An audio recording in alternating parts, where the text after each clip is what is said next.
They had tried different positions.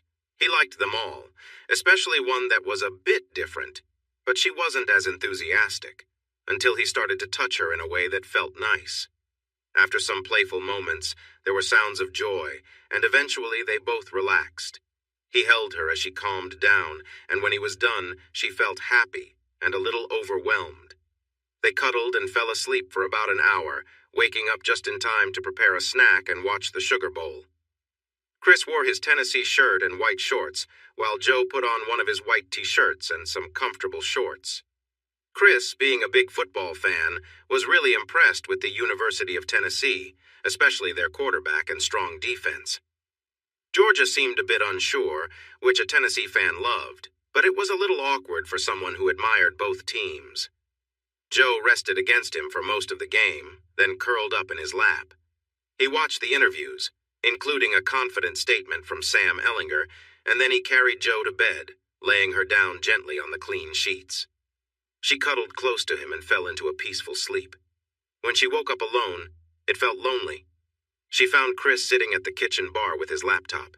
He quickly got her a cup of coffee, kissed her forehead, and offered her a choice of where to sit. She chose to sit on his lap, and after sipping her coffee, she playfully chided him for leaving her alone. He hugged her and apologized, and she forgave him, snuggling closer. As he gently stroked her back and kissed her hair, he told her he had to work a bit today, which made her move around a little on his lap. After a coffee break and some more playful moments, he carried her back to bed. He introduced her to some new activities that she enjoyed a lot, which made her feel good and surprised her with how fun it was. After she expressed how much she liked it, he playfully told her that he needed to take a break for breakfast and to finish some work first. She agreed, but only if he made pancakes, eggs, and sausage to satisfy her hunger. While Chris focused on his work, Joe reflected on some tough memories that still made her feel sad and scared. She sat alone for a moment, but then her friends Lynn and Mary knocked on the door and invited her to join them for a campus tour and some shopping. Excited, she quickly went to get ready while they chatted lightly with Chris. He knew they were joking, but Lynn, with her tall red hair, and Mary, strong and dark-haired, were charming when they teased each other. It was a cool day, so Joe wore the red sweater, leather skirt, and matching boots her family gave her on Christmas Eve. Her new friends wore similar outfits and complimented her a lot on how nice she looked. As she was giving him a happy goodbye, he slipped $300 bills into her purse. He held the door open for them and watched as they walked across the parking lot before shutting it, thinking about how lovely they looked together. The taller redhead in the middle, the strong brunette on the left, and the pretty blonde on the right. He shook his head to clear his thoughts and went back to his computer. Tomorrow was the first day of work for managers and executives, and he wanted to show his boss the changes he suggested for the Carter project first thing in the morning.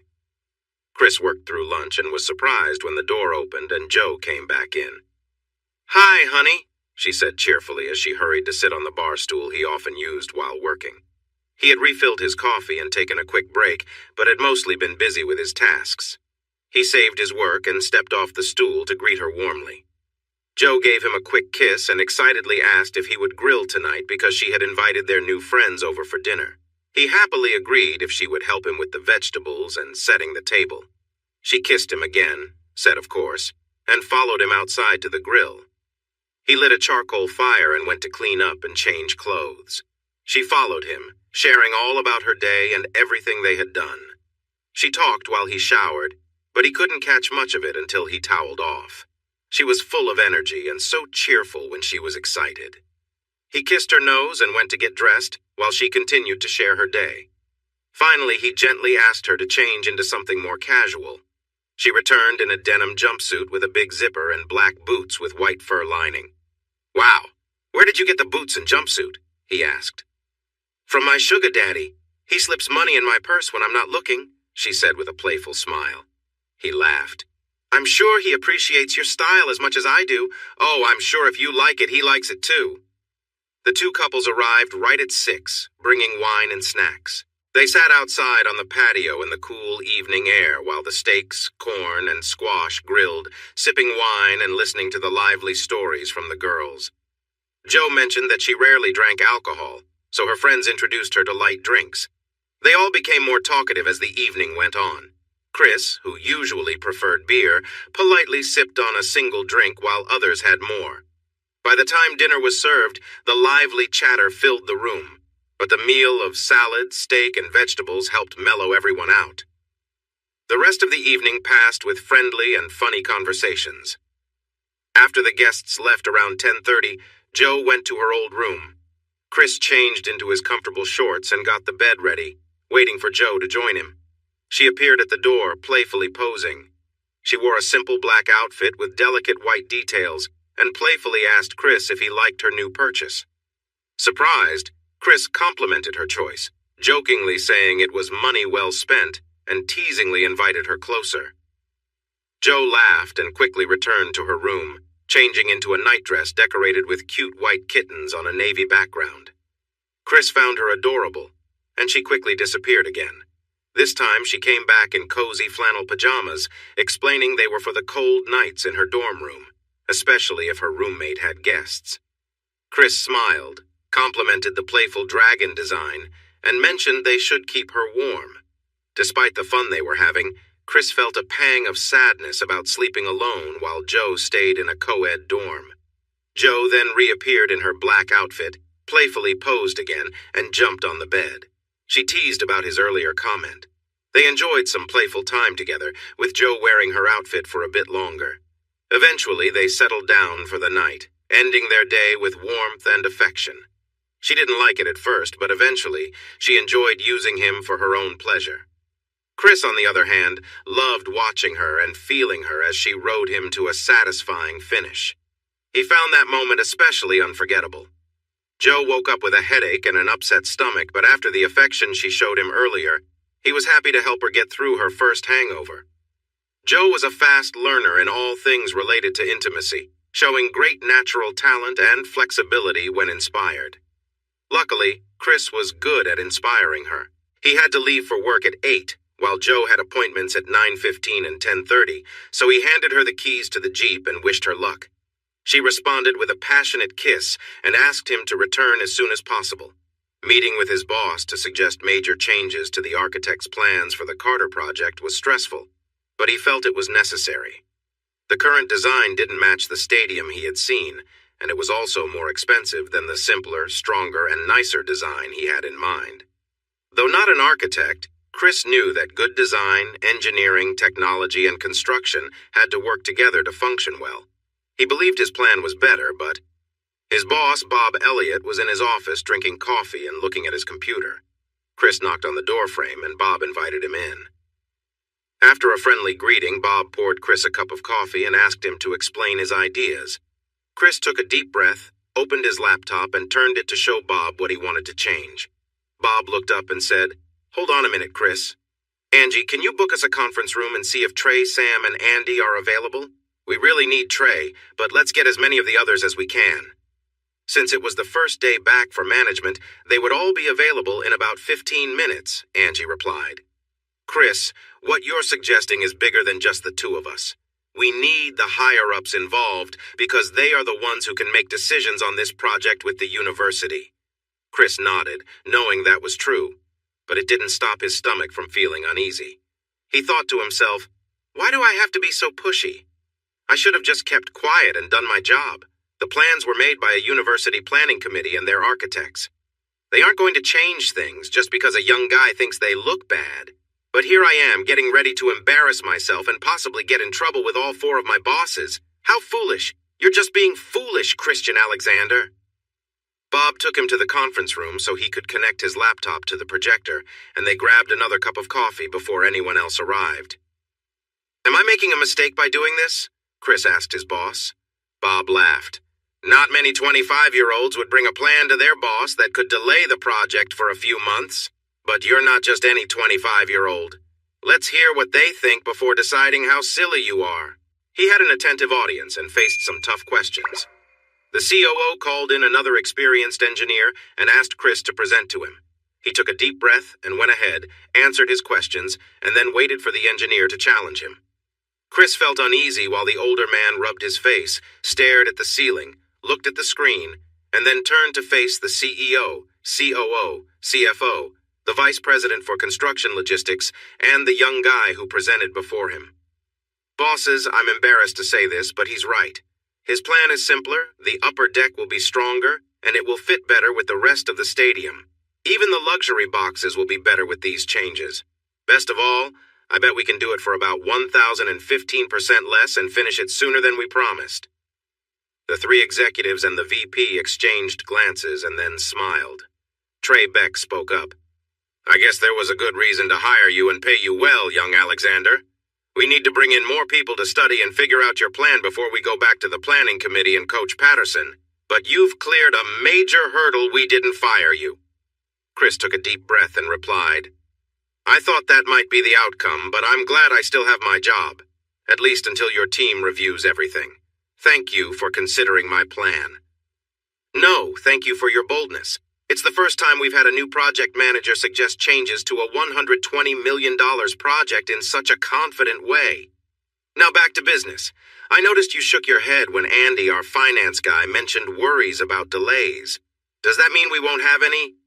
I can't promise that, Mr. Beck, but I think we can adjust the schedule to focus on the other parts of the project first, especially the updates to the current seating and the preparations for the new sections. Mr. Elliott would need to address that, but I'm not sure where we stand right now. Beck smiled. I think we have moved past the formalities, Chris, at least when we are here together. Maybe in a larger meeting, but you've earned the right to call us by our first names. You have shared meals and drinks with us. Andy and Jimbo Stokes, our chief engineer, are the two you haven't met yet. But that will change soon.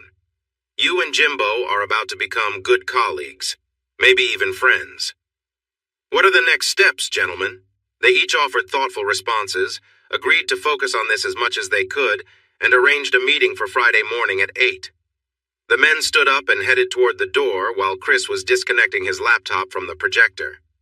Trey Beck leaned back in his chair casually and asked, Hey Chris, how's that friendship with your roommate going? Before Chris could respond, Trey turned to the others. Andy, you and Jimbo missed our gathering at the country club last week, and you weren't at the Christmas Eve party, so you didn't get to meet Chris's new roommate. You know, he's living in one of our apartments at Clear Fork, and he shows up at the country club with a charming companion. She impressed everyone, dancing gracefully while Chris stood nearby. He was clearly captivated, gazing at her, but he keeps insisting their relationship is just friendly. No one believed him. Sandy mentioned it to Dan, and Deborah all remember Dan Alexander, Chris's dad, right? And Deborah is his mom. Anyway, Sandy told Dan and Deborah that Chris is smitten, and they better come to meet her. So they came down, spent a week, and then went back to Nashville. 2 days later, Deborah and Sandy were talking about Chris's love life, and from what I heard, his bond with Joe didn't sound just friendly anymore. So, are you still sticking to your story, young man? That's my story, and I'm sticking to it, Chris said firmly, echoing an old song, no matter what my curious mother thinks. He's not only a skilled engineer, he's also quite the gentleman. You stick to your story and we'll act like we believe you. But let me say this. Whoever captures that young lady's heart is in for a treat. I couldn't find a flaw in her, and neither could my wife. That's rare because any man might think she's perfect, but most women might feel otherwise. Not our wives, he added, nodding toward Sam and Bob. They think she's even better than we do. Thank you, sir. I'll pass that along to her. She's officially enrolling at TCU today, and I'm sure after a long day of the usual stress, she'll appreciate a nice compliment. He added with a serious look, Of course, that's if she's not out with someone from college when I get back to the apartment and I don't get to see her. The group of men laughed loudly and all took a moment to pat him on the shoulder and praise him for catching the issues with the stadium plans. Jimbo and Andy said they wanted to meet this impressive girl soon, and then Bob and Jimbo asked him to come to Bob's office to start the real work. With his laptop under his arm, Chris headed for the door. Trey stopped him with a question. Chris, have you ever heard of architectural engineering? Chris admitted he hadn't, so Beck continued. There are some schools that offer graduate programs. As the name suggests, it's a mix of different fields that helps in planning, designing, building, and managing buildings. It combines technology, which you are good at, with environmental systems, transportation for and around the building, structural safety, and overall management. I have that information ready because we've been thinking about hiring someone with that degree to help us avoid issues like you just found and to speed up our building process. The problem is, it's hard to find someone qualified, so we've decided to support a talented employee in getting that degree. Look into it and think about it, and let me know if you're interested. If you are, you'll be at the top of the list of candidates. Chris thanked him for his support and walked away, too surprised to say anything else. Jo was sitting on the couch with her laptop on her lap when he got back to the apartment. She was clearly happy to see him and greeted him with a warm kiss. She asked about his day, but he told her it was a longer story and he needed to go to the restroom first. As he walked away, she asked what he wanted for dinner. He paused, turned to her, and said, "I want to take you out for a nice dinner. Put on something casual and let's go to the steakhouse we saw the other day. I have a lot to share with you and it feels like a celebration. How long will it take you to get ready?" She looked surprised but answered 15 minutes and hurried into her closet while Chris went into the bathroom. A big plus of being naturally beautiful is there's no need to do much extra. She slipped into a new pair of jeans and a light blue hoodie, brushed her hair, and put on some canvas shoes with blue laces before heading to the living room. 15 minutes after he asked, they were in the truck. Jo glanced at the menu prices and frowned. "Have you ever tried a filet mignon?" he asked, taking her menu. She shook her head. "Lucky you, tonight is a night for new experiences. I'll order for us if you let me know what you want to drink." She looked curious when he ordered fried mushrooms for both of them, but frowned when he said her filet should be cooked medium. "Trust me, I've served you medium steaks before and you loved them. Besides, they won't overcook a filet anyway." She seemed unsure but changed the topic. "So, what are we celebrating?" While waiting for their drinks and appetizer, he shared how he knew about plans to expand and renovate Amon G. Carter Stadium. After visiting with his family, he felt the plans weren't quite right. Since then, whenever I'm on my computer, I've been working on ideas to make the renovation better, safer, simpler, more affordable, visually appealing, and more enjoyable for the fans. He continued his story while they enjoyed the mushrooms, recalling talks with his bosses and the chief engineer as he shared his suggestions. When she asked, he repeated their supportive comments, finishing just as their main dishes arrived. Once they were served, Jo excitedly talked about the delicious taste of the filet mignon and how the salad and twice-baked potato combined to create flavors she had never tasted before. "No matter how you cook chicken, you can't bring out flavors like this," she insisted. Chris not only listened to her excitement but encouraged it. An enthusiastic Jo was even more charming than usual, and he enjoyed the moment. After they ate and got back into his truck, with Jo sitting in the middle, he briefly mentioned Trey's doubts about their just friends relationship. He left out the worst of the teasing but explained that his talkative mother was sharing anything Jo had told her, as well as what his sisters knew. She looked shocked. "What? Are you saying your bosses know about New Year's Eve?" "They and their wives know whatever you told Mom and my sisters. So whatever you said, they know. I haven't said anything to anyone because I respect you too much to share personal stories." She made a sad face. "I'm sorry. I just had to tell someone and we were planning together, so... Oops, I wasn't supposed to say that." "So the surprise wasn't really a surprise, it was planned?" he asked with a frown. "Oh, no. The plan was just to make sure you kissed me at midnight. Everything else... Yeah, that was all spontaneous. And I didn't give them many details. Mostly I just told them I had no idea how wonderful it would be and what an amazing guy you are." Chris smiled. "Well, that's good. I really don't want to think my mom is sharing all the details of your first experiences with someone else, including all the sounds that might have come with it." Jo blushed a bright red, like only blondes can, and admitted there might have been some of that. "But honey, your whole family just wants you to move on from what happened with Becky. When I told them how I feel about you, they said we are a much better match and that they could see you feel the same way. They also shared a lot about your childhood, your time at college, and your job with Beck so that I could know you better. You never mentioned leading the student government, being part of a fraternity, or many other things, so they filled me in." "And that's what all those secret meetings with giggles and laughs were about?" he asked, raising an eyebrow. She tried to look both sorry and defiant. "Okay, Maybe I said I was a virgin, and they told me how that first time can be tough. They might have mentioned how you care a lot about people you love and how to make you jealous. And maybe your mom told me, no, I won't go there, even though she shared our business with your bosses and their wives, and I feel too embarrassed to face them ever again. Anyway, maybe I shared too much, but I did it because they are my best friends and I just had to share my happiness. He put his arm around her and hugged her close, saying, "It's okay, Joe, I understand. But I hope you learn to be careful about what you share, or it might get around."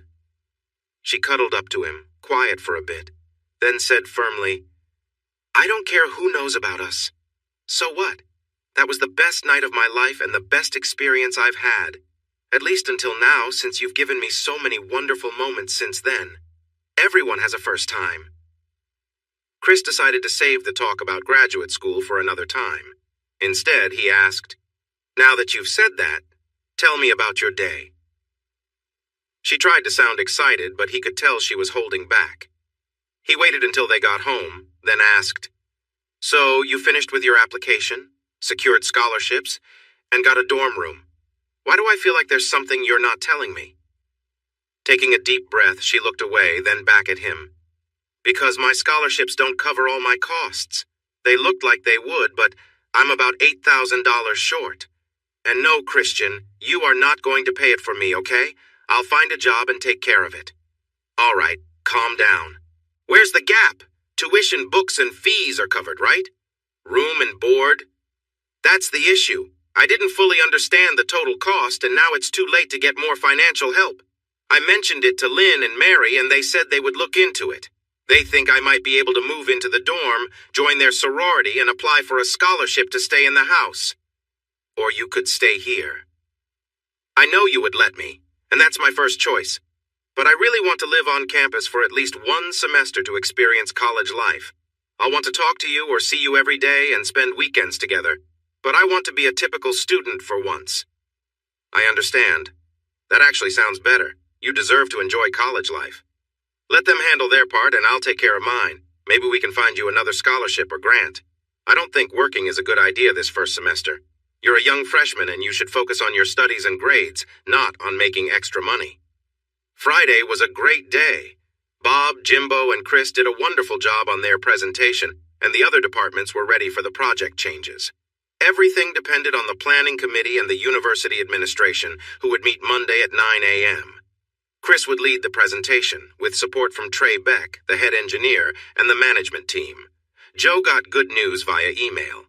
She was awarded a direct grant of $10,000 from Beck Construction, with the requirement that she must keep a 3.0 GPA or pay it back within 10 years.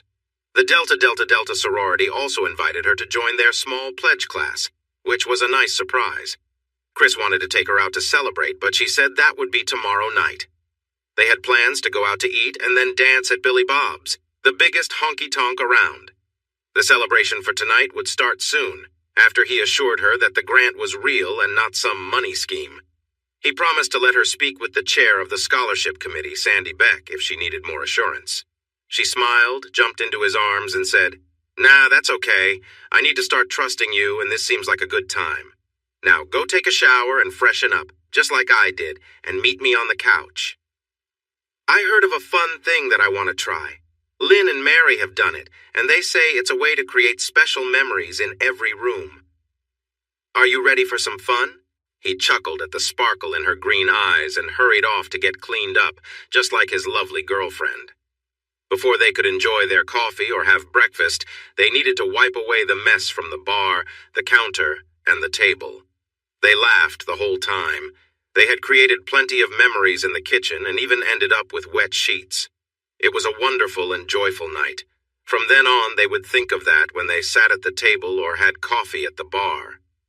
When morning came, Chris highlighted new spots they could create memories at next.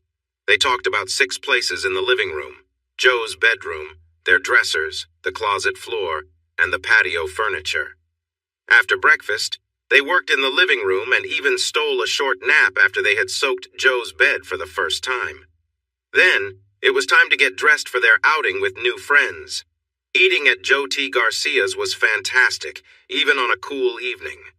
Their Uber driver picked them up in his spacious vehicle, which had comfortable seating.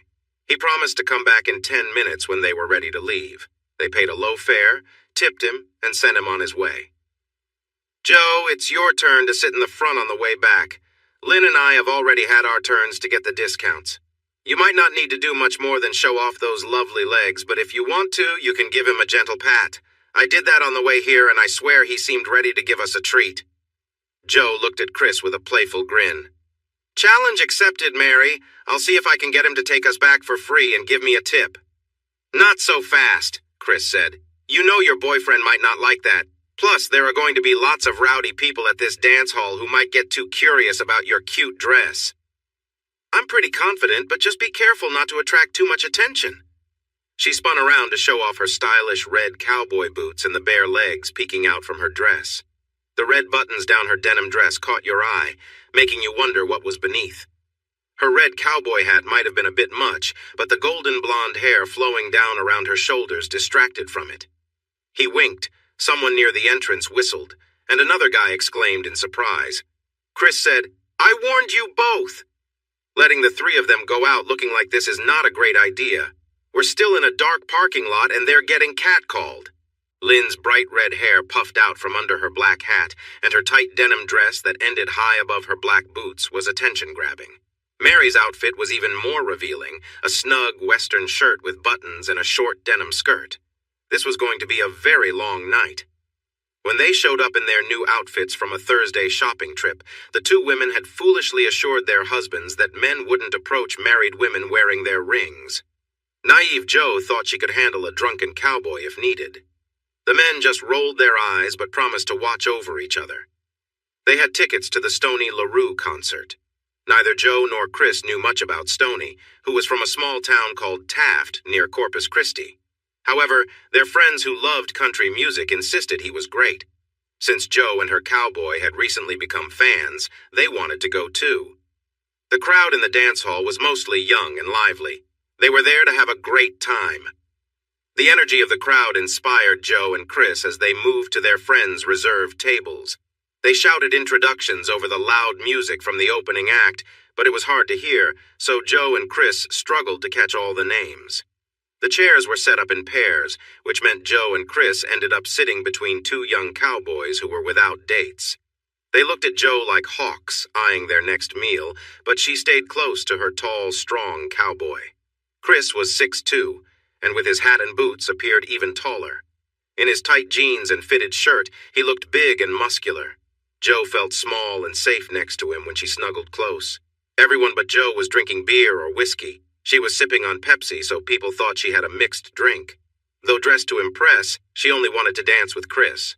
The opening band played songs from popular artists that didn't excite Chris much. Joe bounced happily in her seat, and Chris, somewhat loudly, encouraged her to line dance with their friends if she wanted. She smiled and glanced at the cowboy next to her, who offered his hand with a grin. Excited, she joined him on the floor. The young cowboy was skilled at line dancing and liked to show off. He knew he was dancing with one of the prettiest girls in the crowded dance hall, and many eyes were on them as he enjoyed the moment. He might not get to spend the whole evening with her, but just dancing with her would help him get dances with other charming cowgirls that he wouldn't normally get. Chris liked watching her have fun. He wasn't jealous at all. He was happy she was enjoying herself after everything she had been through. Lately, he found himself wanting her to have joy in her life. He hoped she could move beyond the tough memories of her past. With love and support, he believed the next few years could be the best of her life, and her difficult history could fade away. Although their relationship had grown more affectionate, Chris still cared for her deeply and wanted to protect her. At 9:30, the opening act finished their performance. That was perfect timing for Chris, but too soon for Joe, who had danced with several partners and hadn't returned to their table much. While getting a beer, Chris also grabbed her another soda and a bottle of water. When she came back, she sat down on his lap instead of her seat. She gave him a big hug and a quick kiss, thanking him for letting her enjoy herself. He reminded her that he was her date, not her owner, and she could always have fun while with him. "I know that, silly man, but I'm yours, whether you want to accept it or not. I'll always ask your permission before I dance with anyone else." He liked her words, and the closeness felt nice. They hugged tight, enjoying each other's presence. They noticed some curious looks from others around them. Stoney LaRue, a popular red dirt country singer, was performing, and while they didn't know much about him, they recognized the song Oklahoma Breakdown. Chris usually liked this style of music, even if it wasn't quite what he preferred. There were many red dirt singers in Tennessee, and he enjoyed their tunes. Many of LaRue's fans had created line dances for songs like Oklahoma Breakdown, so Joe shone brightly on the dance floor. They both showed off their dance moves on songs like Feet Don't Touch the Ground, and Chris loved showing off their country dancing skills on tracks like Texas Moon, First One to Know, Us Time, and Down in Flames. By the time intermission arrived, everyone in the dance hall knew Joe's name and recognized her dancing. She was so focused on having fun that she didn't notice the attention, but Chris was aware of it and felt protective while still enjoying the moment. Eventually, they needed to take restroom breaks. As Chris stepped away, some of Joe's enthusiastic admirers took advantage of the chance to get closer to her. She dealt with the new arrivals quickly, but she had already danced with an older man in black jeans, a black Western shirt with embroidered roses, and a black felt hat. When he asked her for another dance, she agreed, even though Chris was away from the table. When the upbeat song ended and a slow one started, instead of taking her back, he pulled her close and began dancing closely. Joe felt surprised and annoyed, but she stayed calm and tried to keep some space between them. That didn't work. He turned suddenly, sidling up next to her and holding her there. "Do you know who I am?" he asked. "I have no idea, but if you don't move back, you'll be speaking in a high voice," she warned softly. "I know how to defend myself. I'm an oil man and one of the wealthiest men in Fort Worth. I'm looking for someone special and I've picked you." "Please don't look at me like that. Let me explain. I'm divorced, travel a lot, and I like having someone like you with me when I go out. I'm ready to offer you a great deal. I'm talking about a nice place to live, fine clothes, jewelry, and a luxury car of your choice. All you have to do is spend time with me when I'm around. A pretty girl like you deserves the best in life, and I can provide that. What do you think?" "What did you say your name was?" she asked. "I'm Roderick Barnes from Barnes Oil. Can I have a moment to think this over? It's all a bit sudden. How about you walk me back to my table so I can grab my purse?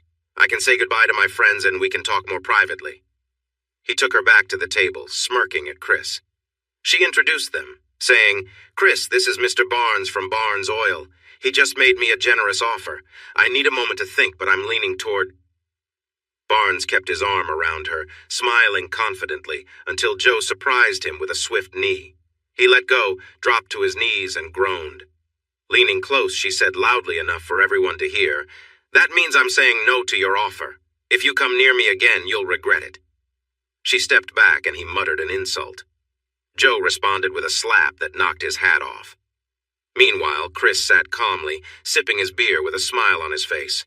Then he stood up, helped the man to his feet, and led him to the men's room. Once inside, he pushed him against the wall and calmly said, "If you go near her again, you won't have the chance to cause any trouble because I'll make sure you regret it. Now, clean yourself up and leave. If I see you again tonight or anywhere else, I won't hesitate to make sure you remember this." He let the man slide down the wall, then turned and walked back to the table. He asked Joe to dance. She stepped into his arms, leaning against him, and said, "I can't believe that guy. He offered me a fancy apartment, nice clothes and jewelry, and a car in exchange for my attention. What a joke." Her voice changed from anger to playful. "I was going to say I already have someone who gives me all those things, but my guy is younger and way more fun." Then her anger returned. "Not like him. I thought about just getting rid of him then and there, and maybe I should have. Your number one guy wants to make our night memorable, maybe break a record for fun.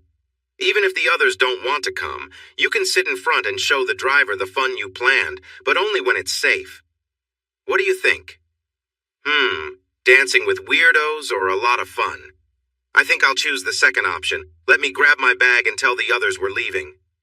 As it turned out, everyone else was ready to go home too, so they made the call and waited outside. They told Joe that she had been the talk of the night, especially after she stood up to that man. "What did he do to you?" asked Lynn, curious. Chris gave Joe a hug and chuckled as she retold the story in her best playful accent. She tried to keep it light, but there was definitely some hurt in her voice. Chris held her a bit tighter, and their friends understood she was feeling more than she let on.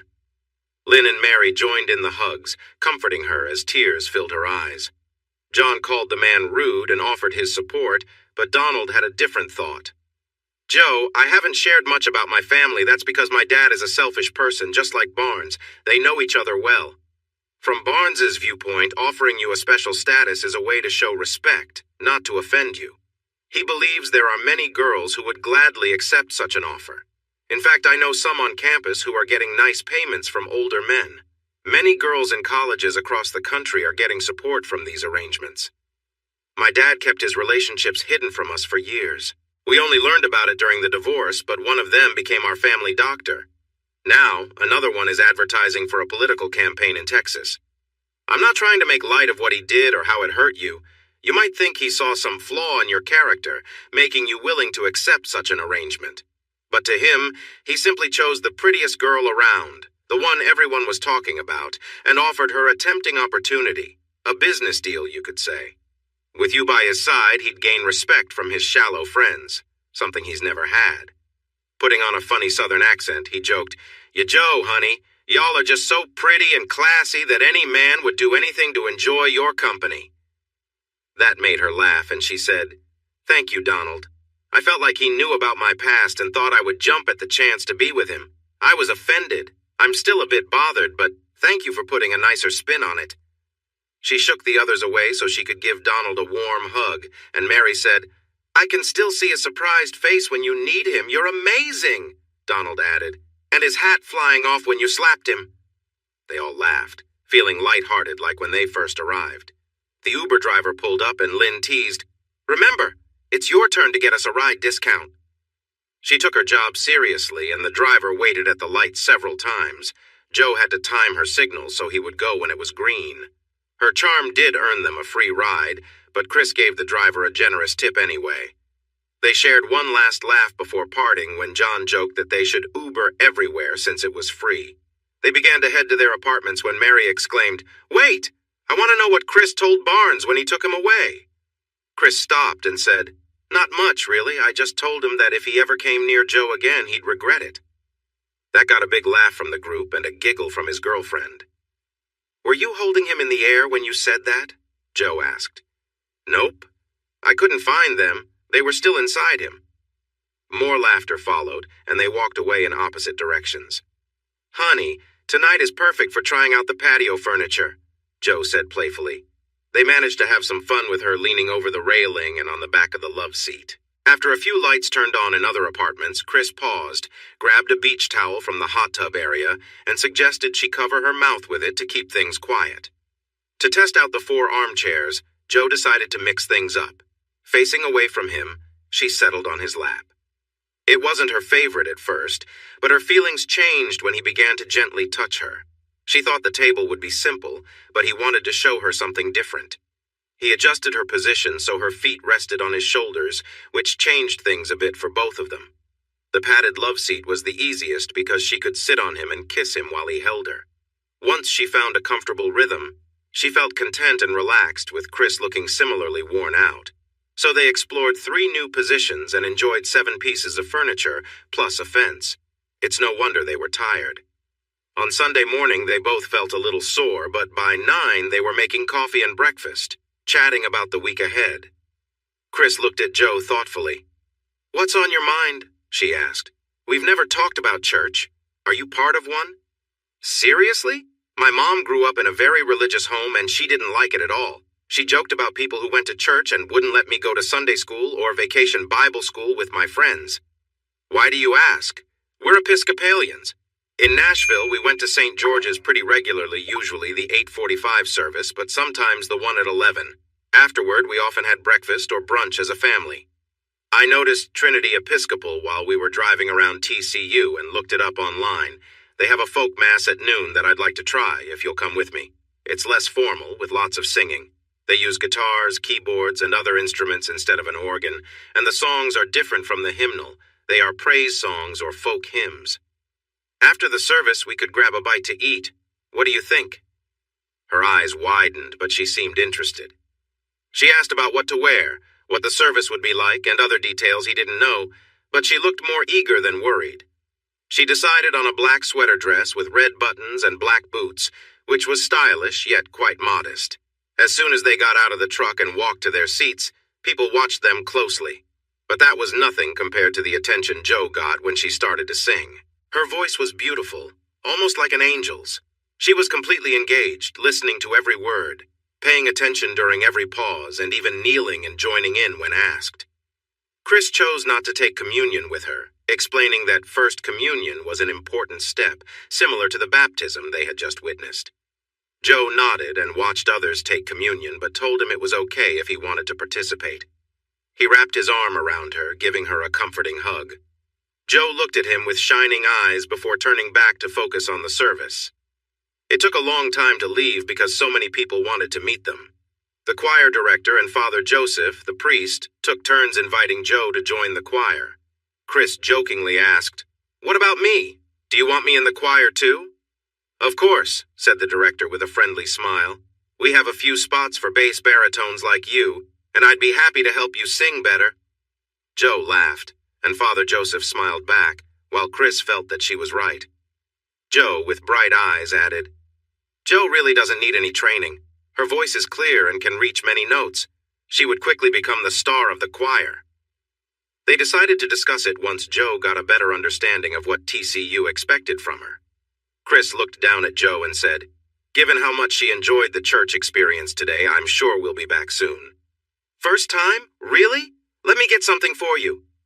Father Joseph hurried away, and his wife took his place to tell Jo how much she liked her singing. A few minutes later, Father Joseph returned with some brochures and a book about Christianity and the American Episcopal Church. Jo accepted them with joy, thanked him, and promised to reach out if she had questions. During brunch, Jo excitedly shared details about her first church experience. She explained that she turned down the choir invitation because she was nervous about singing solos. Chris smiled at her often and supported her whenever she felt unsure about her upbringing in a church. When Jo mentioned the choir again, he assured her that the reason they wanted her was because her voice truly was angelic, just as everyone had said at church, and as he told her when they first met, and how their friends praised her after their duet. She agreed to think about it and reflected on the baptism of a baby that she had seen during the service. She then wondered aloud if she had ever been baptized and frowned. "If I haven't been baptized, can I still be? Is there an age limit?" She had many questions that afternoon. While Chris was helpful, he suggested she call Father Joe after reading the materials to ask her questions of a true expert. She thought this was a good idea, and Chris wondered if he had ever been as curious as Jo. Growing up in the church, he had been to Sunday school for as long as he could remember and had attended many services, mostly the formal ones. They had become routine for him. Having Jo around showed him just how automatic his church visits had become. After reading the materials, Jo got on her laptop to learn more about the Episcopal Church and Christianity. Chris took the hint and focused on planning for their project. "I'm hungry and need to work out. Which one will my boyfriend help me with first?"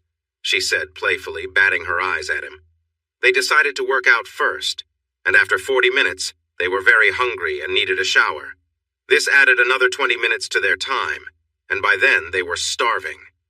Fortunately, the freezer was full of tasty frozen meals. They each had 2 meals, 1 salmon with vegetables and 1 shrimp pasta. With only utensils and glasses to clean, Jo wanted to watch a movie. "Have you ever seen a movie with Rob Lowe and Demi Moore called About Last Night?" Chris asked. She hadn't seen it, so he found it and explained it was based on a book and set in the 1980s. "You really are old," she teased.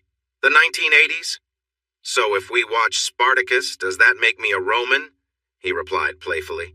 She laughed at the funny parts and admired Rob Lowe's looks. She felt upset for the character Demi, who had an unkind boss. She even wondered if she sounded as lovely as Demi.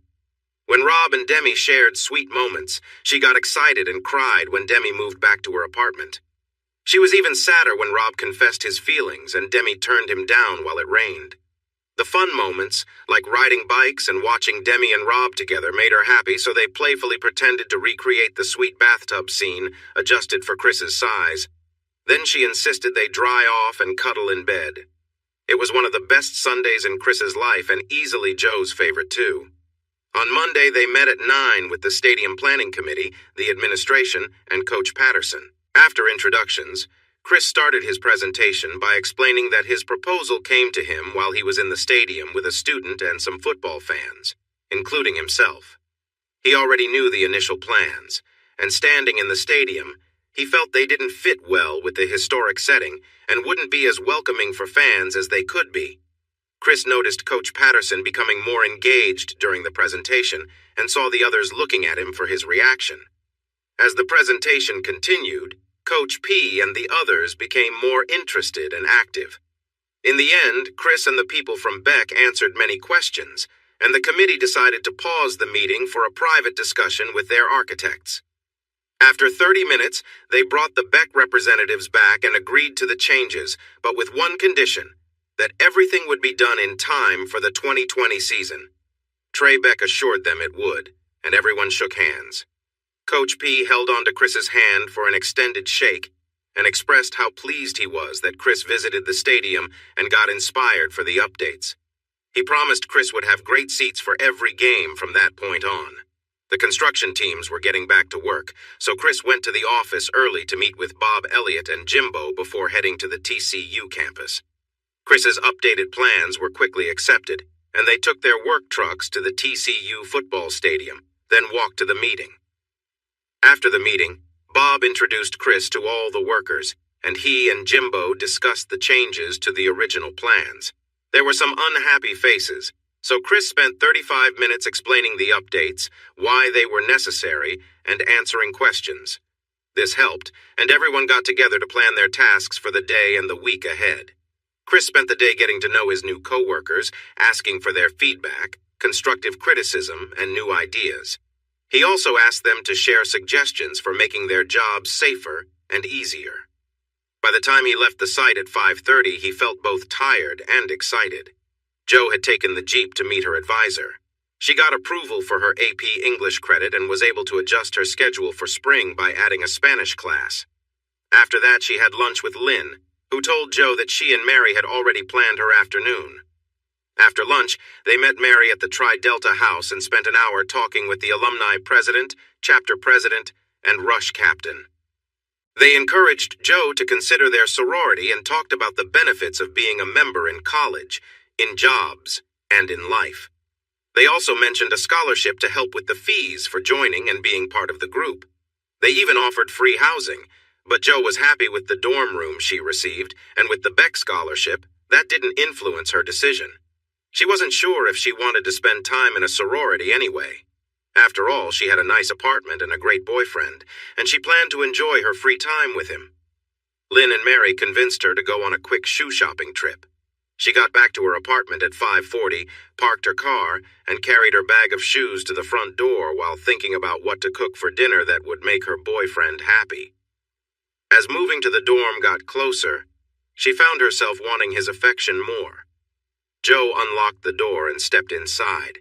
She pushed the door shut with her foot, but it quickly flew back open and hit the wall. Before she could turn to see who had come in, she was pushed across the room and fell to the floor. 4 men rushed toward her, and before she could react, they held her down.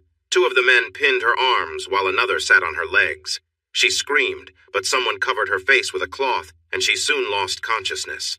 When Joe woke up, her arms were tied behind her and her legs were secured.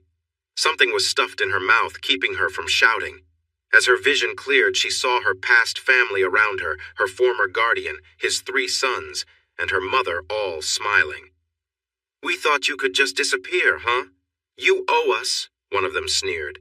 "We're taking you back so you can repay your debt." Joe glared at her mother, making her shrink back. Her mother called to Clyde, asking him to make Joe stop looking at her. Clyde stepped closer. "If you keep it up, this is going to hurt more," he warned. "You're going to pay for leaving. The more you fight, the worse it will be." Joe didn't back down, and Clyde slapped her again, causing her head to turn. One of his sons chimed in, warning Clyde not to hurt her too much, as they had promised others something special. Clyde stepped back, shaking his fist at her. "Keep challenging me, and it'll be even worse for you."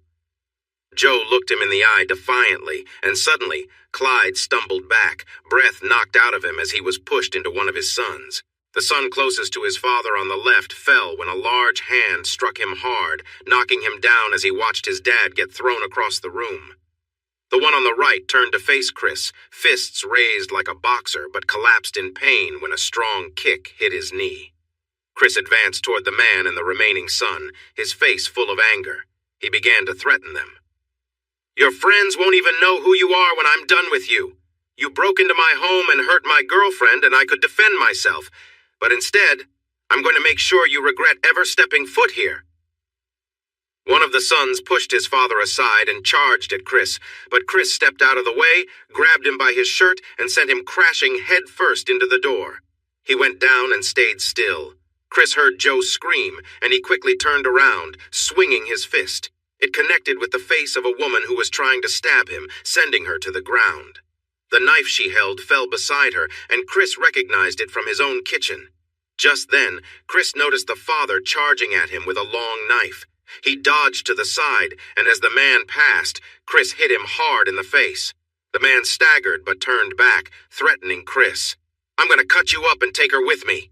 The man swung the knife back and forth, but Chris moved calmly, staying out of reach.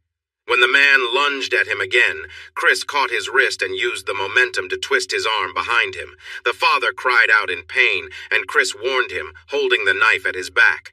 "You're done. You brought this on yourself." Chris held the man tightly as the knife was slowly forced toward his stomach. "Now you're going to face the consequences," he said coldly. The man struggled to let go of the knife, but Chris had a firm grip on both his wrist and hand. He pushed the blade forward until it barely touched the man's belly. The man panicked, crying out and begging for his life, but Chris remained calm. "You're not so tough now, are you?" Chris remarked. "You're scared now that you're up against someone who can fight back." As the man continued to plead, Chris loosened his hold just enough to let him fall to the floor, unconscious from the fear and the impact. Chris made sure the knife was still in the man's hand, but kept it from causing further harm. After checking to ensure the others were no longer a threat, Chris hurried to Joe. He gently removed the cloth from her mouth and recorded the scene on his phone for evidence. Though bruised, Joe gave him a small smile. "I guess I might not have been able to take you down after all. You did well." Chris leaned in to kiss her softly, whispering how strong she was. "I hear the police coming. I'm going to step away so they can see what happened and you'll be safe." He then moved a few steps back, ensuring Joe was okay, and called the company's attorney to report the incident. He quickly told attorney Thomas Behrens what happened, gave him the apartment address, and was assured that a defense lawyer from the firm would be there in 5 minutes or less. Chris stood still with his hands at his sides until local police officers rushed in with guns drawn. He raised his hands, palms out, to show he had no weapons. 2 more officers entered the room, and they spread out while the first 2 searched Chris and placed handcuffs on him. When one of the officers saw Joe and her mother, he called for female officers to come and said they needed multiple EMTs right away. Officer Rodriguez said, "Washington, take him into the other room and get his side of the story. I'll talk to the women and I'll have Johnson speak with the man over here who is on the floor, upset and holding his knee. Then we can discuss what to do next." Chris started his story by saying he had walked up from the parking lot. "I found the door open and heard a loud sound before I went in. As I quietly stepped inside, I heard a man saying terrible things to my roommate who was tied up in the chair you found her in. He mentioned taking her back home and that she would be with some important men he had promised her to. I stepped in, but nobody noticed me because they were all around Joe's chair. The man in the middle hit her again, then stepped back and said he would hit her in the stomach. There were 4 big men and a woman in my apartment, all threatening my roommate. I wasn't sure if they had weapons, but I soon realized they did. They had knives. The one who hit Joe seemed to be the leader, so I kicked him in the back and pushed him across the room. I hit the guy to my left and then kicked the man on my right in the knee. The 3rd man rushed at me, and I grabbed his shirt and pushed him into the front door. I sensed someone behind me, so I turned and swung my right fist. The woman was about to stab me with a kitchen knife, but I hit her first and she fell down. Then a man who I later learned was related to the others came at me with a knife. I caught his wrist and we struggled for it. He got cut a few times, but I managed to keep the knife away from me so I wouldn't get hurt. He got tired pretty quickly, so I let go of his wrist with my left hand and hit him in the face. Washington let Chris finish his story without interruption, asked a few questions for clarity, and then brought him back to the entry area. 2 female officers were there, listening to and recording Joe's story. Her ties had been taken off, and paramedics were looking after Joe, the hurt men, and the woman on the floor. The police officers gathered together, talked, and one of them came over to Chris. He removed the handcuffs and asked Chris to show his hands. The officer checked his fists, smiled, and said, "I just wanted to make sure you weren't hiding anything. You really took care of this group, including the woman with the knife." The son with the hurt knee was handcuffed and taken to the hospital with police assistance. The woman had come to and was upset, saying the handcuffs were too tight and that she was being treated unfairly since the man who had hurt her was not handcuffed. The officers explained that he had the right to defend himself against trespassers who were threatening his roommate. They told her that she had no right to be in the apartment and that he was just protecting himself from the knife she had. They explained this multiple times and asked her to quiet down or they would have to use tape to cover her mouth. Papa Scumbag and his 2 sons were complaining about their injuries, saying Chris attacked them for no reason. When one officer laughed and pointed at Joe, they claimed she attacked them first. They said they had to tie her up to keep her from hurting them when they came to take her back home. The officers chuckled. One pointed at Joe and said, "So 4 big men were scared of her? She's not even 5'6" or weighs more than 110 pounds. The officers then helped the men stand up and took them to their patrol cars. Joe's mom, whose face looked worse than Joe's, complained about coming to get her daughter, saying that man had attacked her, and it was wrong to arrest her and her sons when that man caused all the trouble. Chris's lawyer arrived just in time to see the scumbags being taken away. He went inside, found Chris holding Joe, and asked if everything was all right. Chris said he thought so, but they needed to discuss everything while it was clear in his mind, if the lawyer had time. He did, so Chris got Joe some ice packs for her face, brewed coffee, and they sat at the table. Chris paid the lawyer a small fee, signed a contract, and they shared the full story, including what the men and the woman said while waiting for help. The lawyer took detailed notes and recorded everything. After they answered his questions, he assured them they were not to blame and that nothing would come from the accusations against them. He asked them to come to his office tomorrow morning to meet with him and the senior partner who handles criminal defense cases. They agreed to come in at 9 a.m. With the entrance and part of the dining area blocked off with yellow tape and investigators collecting evidence, Chris took Joe back to his bedroom and laid her down gently on the bed. He lay beside her, holding her close. He could feel her beginning to lose her strength. She cried for a while, then her tears turned into soft whimpers. How can any woman treat her child like that? I know I shouldn't feel anger toward my mom, but she makes it so easy. Chris comforted her, running his fingers through her hair. Joe, some things are hard to understand and some people make terrible choices. You didn't do anything to deserve this. They have their own issues and your dad is dangerous. They will be away for a long time and you won't have to face them again. He continued to hold her and rub her back. He was surprised but happy when she fell asleep in his arms. After half an hour with Joe sleeping peacefully, he got up to check on the investigators. They told him it would take several more hours, so he ordered a large pizza and wings. He knew his girlfriend would wake up hungry. 20 minutes later, Joe came into the kitchen wearing jeans and a t-shirt, just as Chris returned from the patio with their food. The front entrance was blocked off because of the investigation, so he had to come around to pay the delivery person. As expected, she was very hungry and wanted a Dr. Pepper. She ate 1 slice more than Chris, enjoyed 2 wings extra, and drank almost a liter of soda. After finishing, she laughed and settled comfortably on Chris's lap. Although there were still investigators in the area, she wanted to feel close to him. "How many times are you going to rescue me, Sir Galahad?" she asked while resting against him. "As many times as it takes, Lady Joe. As many times as it takes." After a long night filled with ups and downs, they got up to get ready to meet their lawyers. Chris called work to inform them, but they already knew. Bob put the call on speaker and Trey began with, "Is Joe okay?" Chris switched his phone to speaker mode and said, "Joe, someone wants to know if you're all right. Do you want to talk to him?" "Is it Mr. Beck?" she asked. "No, sweetie, it's Trey, and we're worried about you. Sandra was up half the night praying and hoping you and Chris are both okay. Are you?" "I've had better days, but I thank God for Chris. He helped me through what happened and comforted me all night. He seems to be doing well this morning, but that was a hard experience for both of us. Thank you and Sandy for being so kind. Honey, we haven't spent much time with you, but we care about you.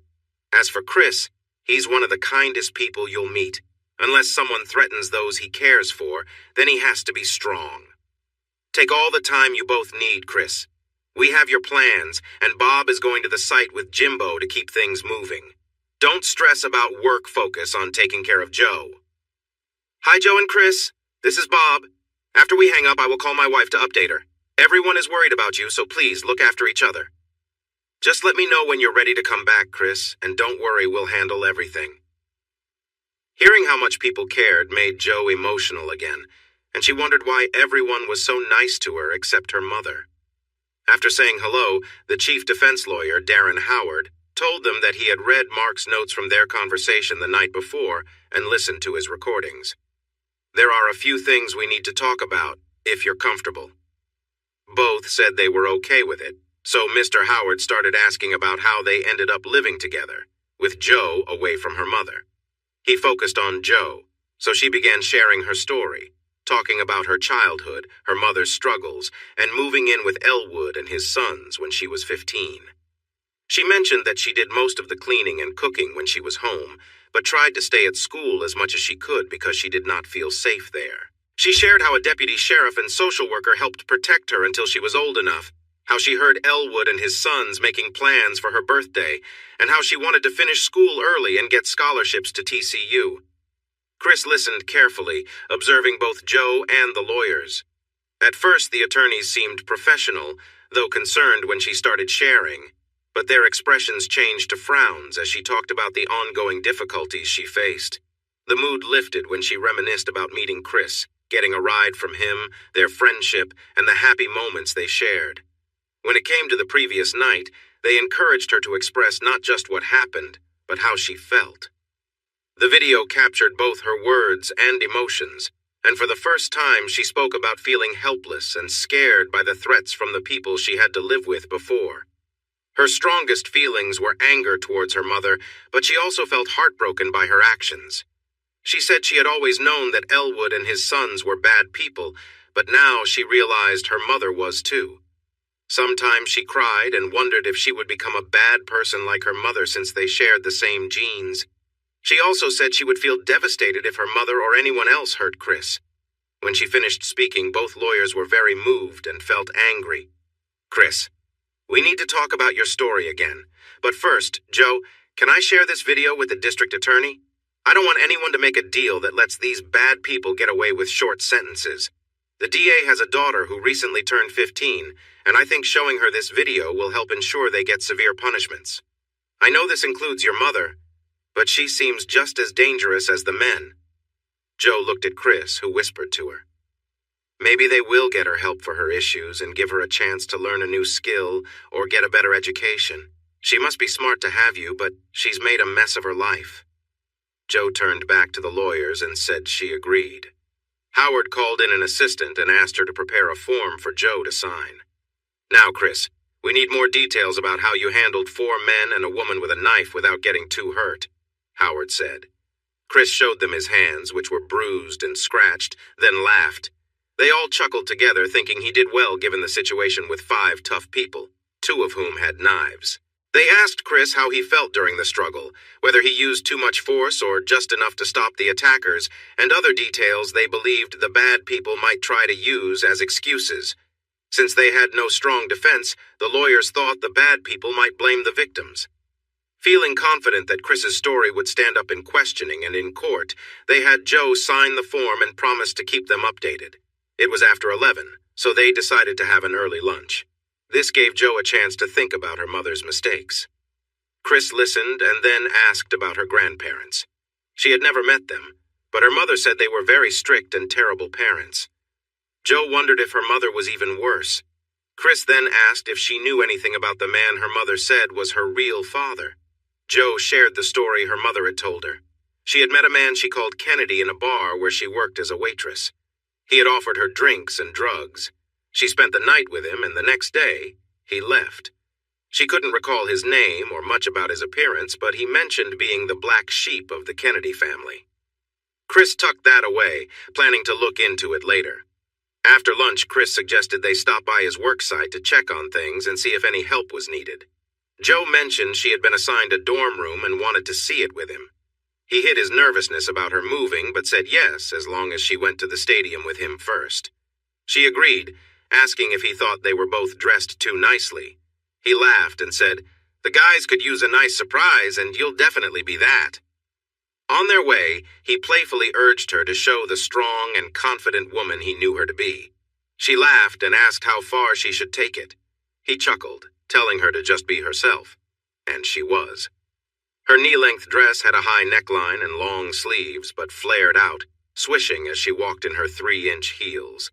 It revealed more of her lovely legs compared to when she sat modestly, and since they were on a walkway above the construction crews, everyone could see.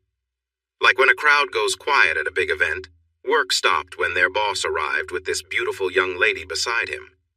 Bob grinned, while Jimbo, who had not met her before, stared in surprise. "Is that her? No wonder Trey said what he did." As they approached, Bob shouted, "So, how did your meeting go?" Jo gave a bright smile, and Chris replied that things went so well he hoped to be back the next day. With Jo beside him, looking around at the work and the staring workers, Chris asked if they needed anything from him. They said no, and Chris turned to Jimbo. "You haven't met Jo yet, have you? Jo, this is Jim Bob Fisher. Jimbo, this is Amy Jo Kennedy." Jo looked surprised. How did he know her full name? Still gracious, she greeted Jimbo, said hello to Bob, and waved at the workers. Chris smiled and called out, "Hey everyone, this is my girlfriend Jo Kennedy. Jo, these are the guys I work with." Jo waved again and said, "It's nice to meet you."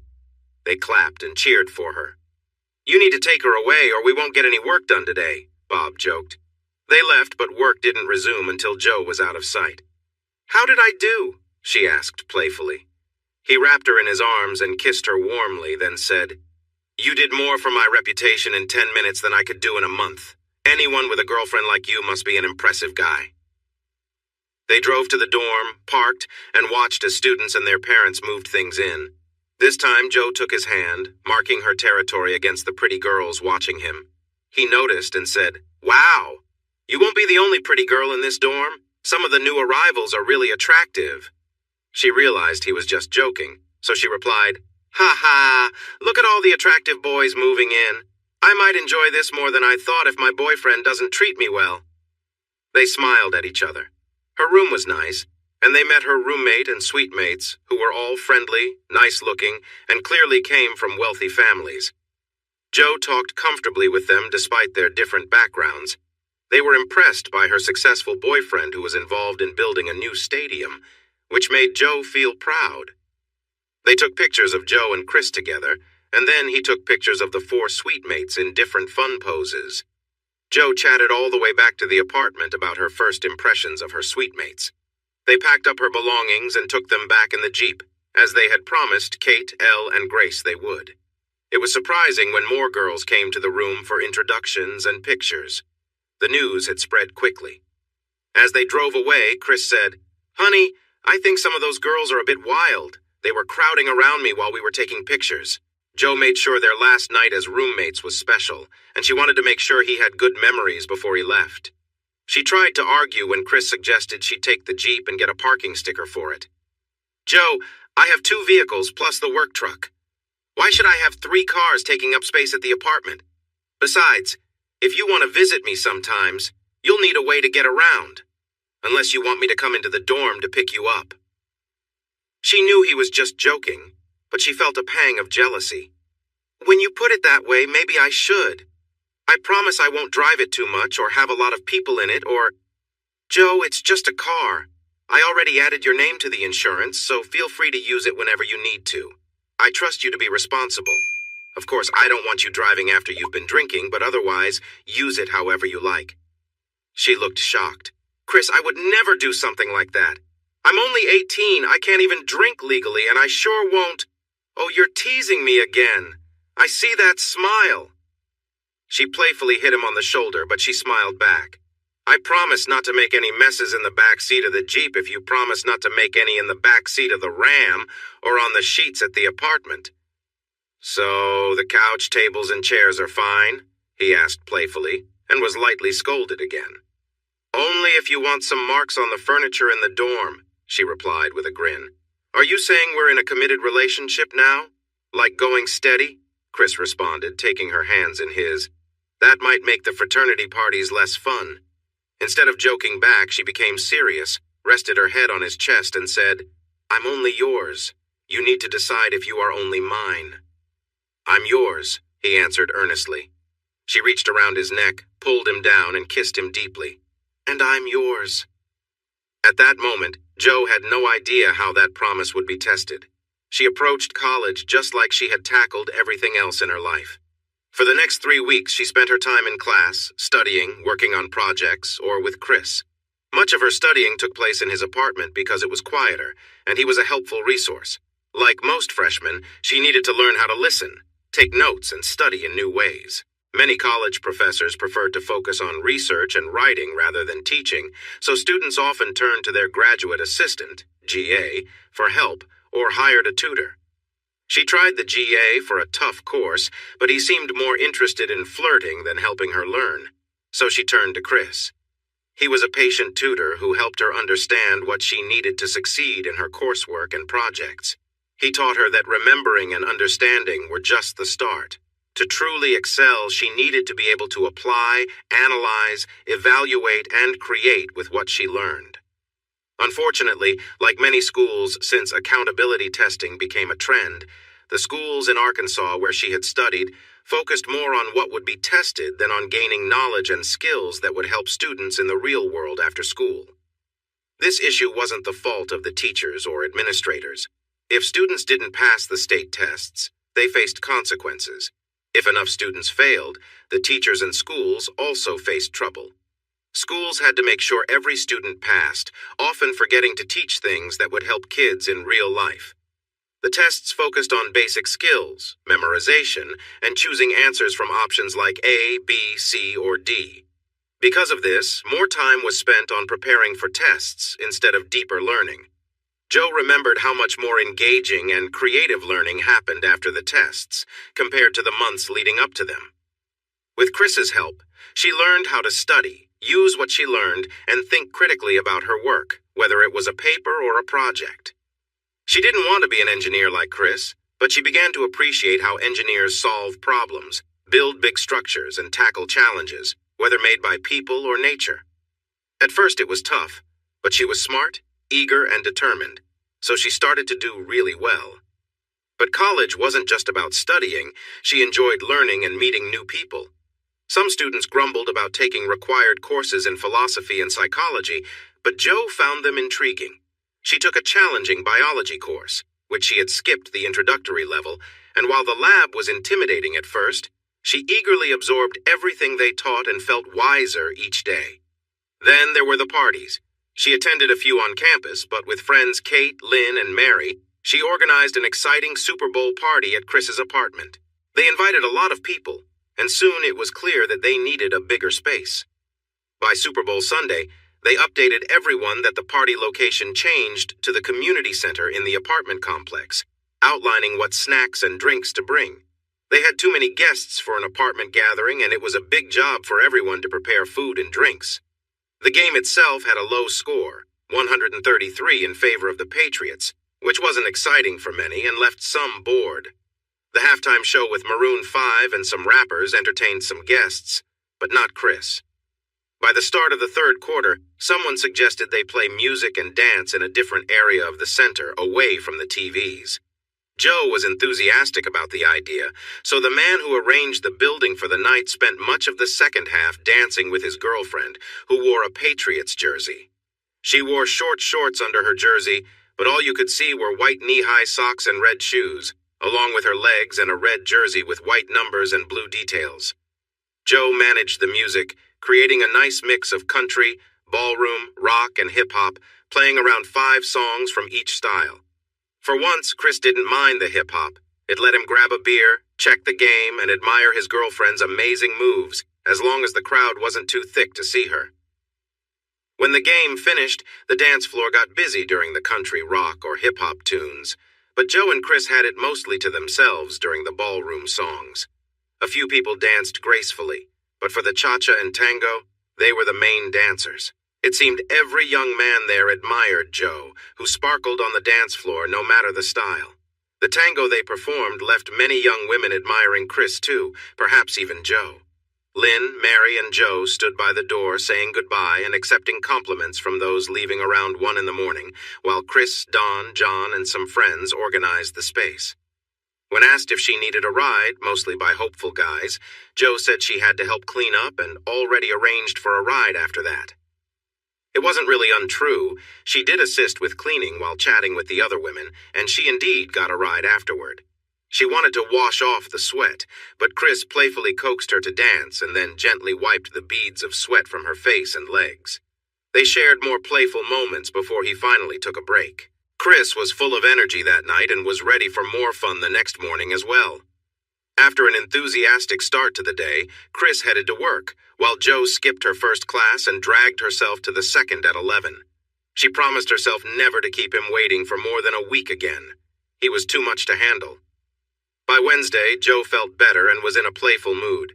She hadn't seen Chris since early Monday morning, so just before lunch she wore her new leather boots and a matching skirt with a red sweater.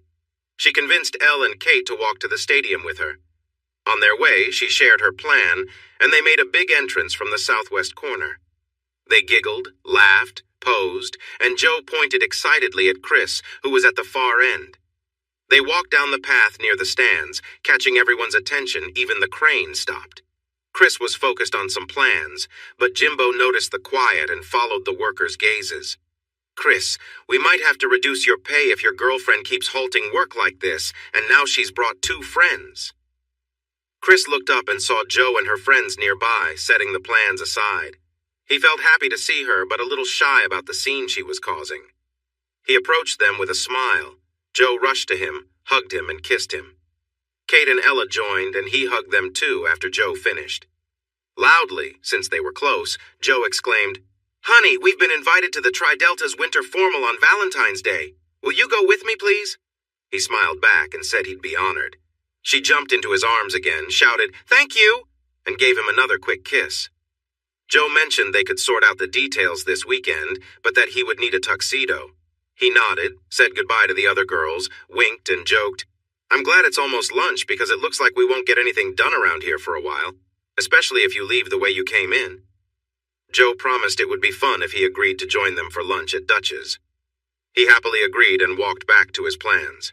By the time the girls reached the end, everyone was watching them, and they stayed locked on until the girls disappeared from view.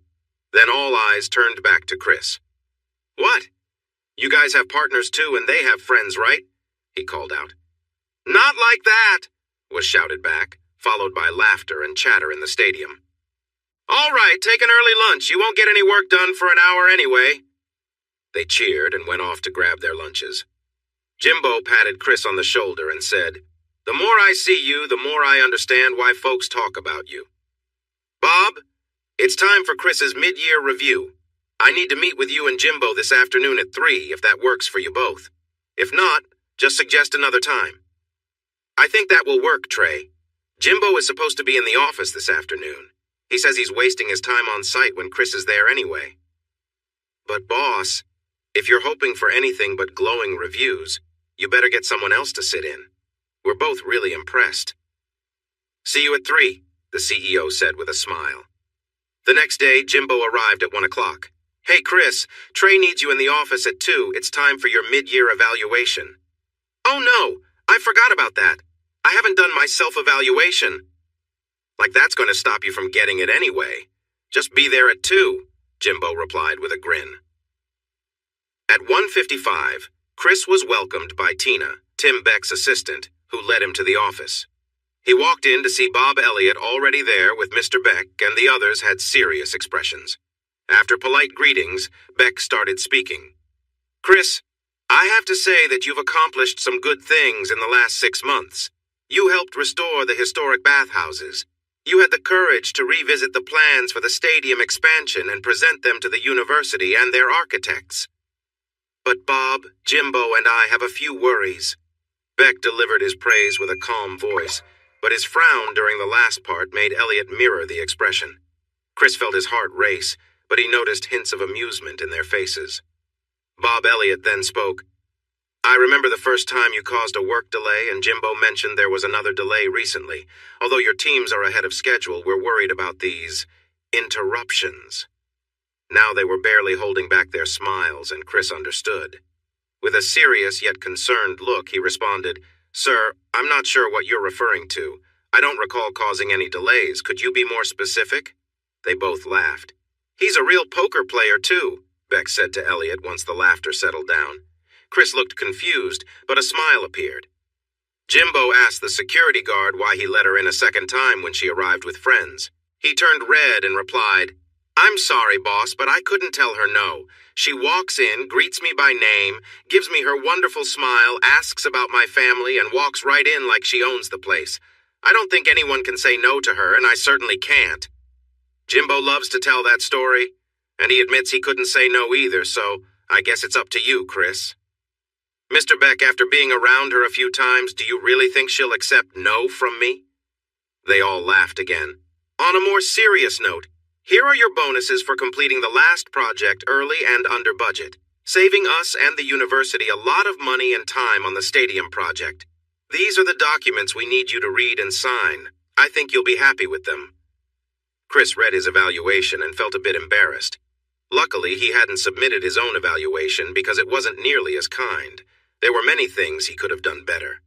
When he opened the envelope with his bonus checks, he nearly choked. Looking up at his smiling bosses, he said, These are way too generous. The evaluation is far too generous, but the bonuses are incredible. We recommend you contact your investment advisors quickly, Chris, or you might end up giving too much to the government. Yes, sir, I will do that right away, and thank you. I think you're being really nice, but I really appreciate it. And we believe you deserve it, Chris. Have you checked out any grad schools? I have, and I've focused on 2 good options.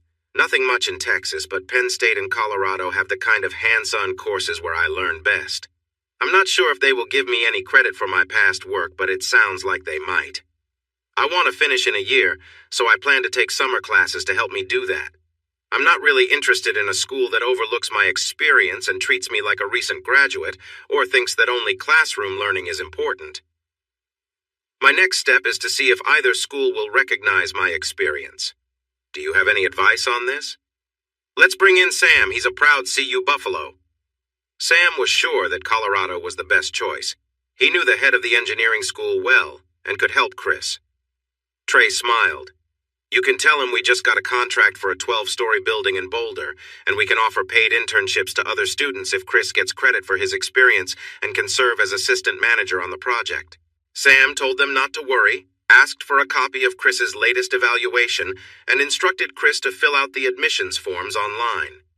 Chris walked away feeling amazed, with the rest of the afternoon off and a strong urge to cash the checks. By the end of February, Joe was adjusting to campus life and schoolwork, but the social side was more difficult. One big reason was that she drew attention wherever she went. Without trying, she attracted many boys, which led to girls wanting to be around her for their own reasons, not for friendship. With more girls around, more boys were interested, and her social circle kept expanding. She felt confused about who to trust because many girls were not genuine, and some boys just wanted her attention. Joe had a scholarship and had to keep her grades up. Many of her classmates came from wealthy families, so they just needed to focus on getting passing grades. The girls wanted her to join various activities and help them with dating. The boys wanted to spend time with her, but when she wouldn't date, they asked her to share meals or watch shows instead. She wasn't good at saying no to their constant requests and pressure, which was starting to take away from her study time. She couldn't afford to eat at fancy restaurants or shop like the other students, but they were so persuasive that she sometimes went along with them just to avoid conflict. At this rate, her limited spending money wouldn't last until spring break, but if she let someone else pay, They seemed to expect more from her. The friends around her and the guys trying to impress her loved to take pictures and share them online. She didn't want to say no, but it felt like everyone wanted to pose with her. Being seen so often with girls who wore little clothing or with boys who leaned close to her made it look like she was just there for fun and not focused on school or her relationship with Chris. This led to a video call from Chris's sisters, who had some strong words for her. She cried as she tried to explain the pressure she was under, but they were not convinced. Diane told her to be brave and learn to say no. If that didn't work, say an even stronger no. Then they shared advice on how to handle tough situations with some of their classmates. Just as a warning, they mentioned that their mom had talked to Chris earlier to see how he felt without making it obvious that there was a problem. He had replied, "Yes, I know, I see social media too. I don't own her. She's a college student now and she's figuring things out. There's not much I can do." "But it's not what it looks like. I promise I haven't done anything wrong," she said. "And how does Chris know this? He says he hardly sees you or hears from you. He's dealing with important matters right now, and you're not included." "I've been so busy. But we had a date to the winter formal on Valentine's Day, and he didn't say anything. I'll call him tonight and explain." "Good luck. Telling him you can't talk because you're always with other guys might not go as well as you think. How would you feel if you saw him in the same situations he's seen you in?" As soon as they ended the call, she tried to reach him. He didn't answer, so she left a message asking him to return her call. As she waited, tears came, and she fell asleep. The next day, when Chris got home from work, he immediately noticed his bright orange Jeep parked next to his truck. Hope surged in his chest as he wondered if Joe was inside. But then he remembered how distant she had been since their date. It was likely she was just returning his keys and moving on. The winter formal had been fun, but also troubling. Joe looked stunning in a champagne-colored gown she borrowed from Kate. She only had eyes for him and danced solely with him, but after they returned to his apartment, things had felt complicated. What troubled him most were the many guys who had approached her, greeting her like they were close friends. Chris thought about how, even though she spent a lot of time studying, she still had time to meet and make new friends, including many wealthy fraternity boys and athletes. Chris had expected this, but it still bothered him. Even though she noticed him, turned down dance invites, and introduced him to others as "my boyfriend," or "this is the boyfriend I've told you about," he felt uneasy about the changes in their connection. He understood that her popularity was a part of her college journey, but it made him a bit worried, especially since she seemed more distant. As soon as he walked into the apartment, she rushed over, hugged him, and asked, "Can we talk?" He smiled gently but replied, "Not right now. I have an appointment in 20 minutes. You can come with me if you want, or wait here and we can talk later." Surprised by his calmness, she decided to go with him. "Do I look okay to go with you?" she asked. Looking at her fitted jeans and sweater, he nodded. "I'll be back in a few minutes after I shower. We're meeting at a place called Uncle Julio's over on Camp Bowie, so we need to hurry." In 10 minutes, he returned, freshened up and wearing her favorite cologne. He was casually dressed in boots, jeans, and a sweater. She thought he looked great, and he thought she looked even more beautiful, but he quickly took her hand and led her to his truck. "I won't be in the way at your meeting, right?" she asked as he navigated through the busy traffic. "Not at all. I appreciate your thoughts, so you'll be helpful. I haven't had a chance to talk with you much since the ball, but I received some nice bonuses and a good pay raise on February 15th. My financial advisors suggest I invest my bonuses and some earnings in real estate, so I'm meeting with my realtor to look at some places." "Wow, that sounds great," she said, impressed. "They're not huge bonuses, but together with my investment returns, my advisors say I need to buy things that can help with taxes or I'll end up paying too much. I found a few properties online that interest me, but I need to check them out first, so I'm glad you came along. Sometimes a different perspective is helpful."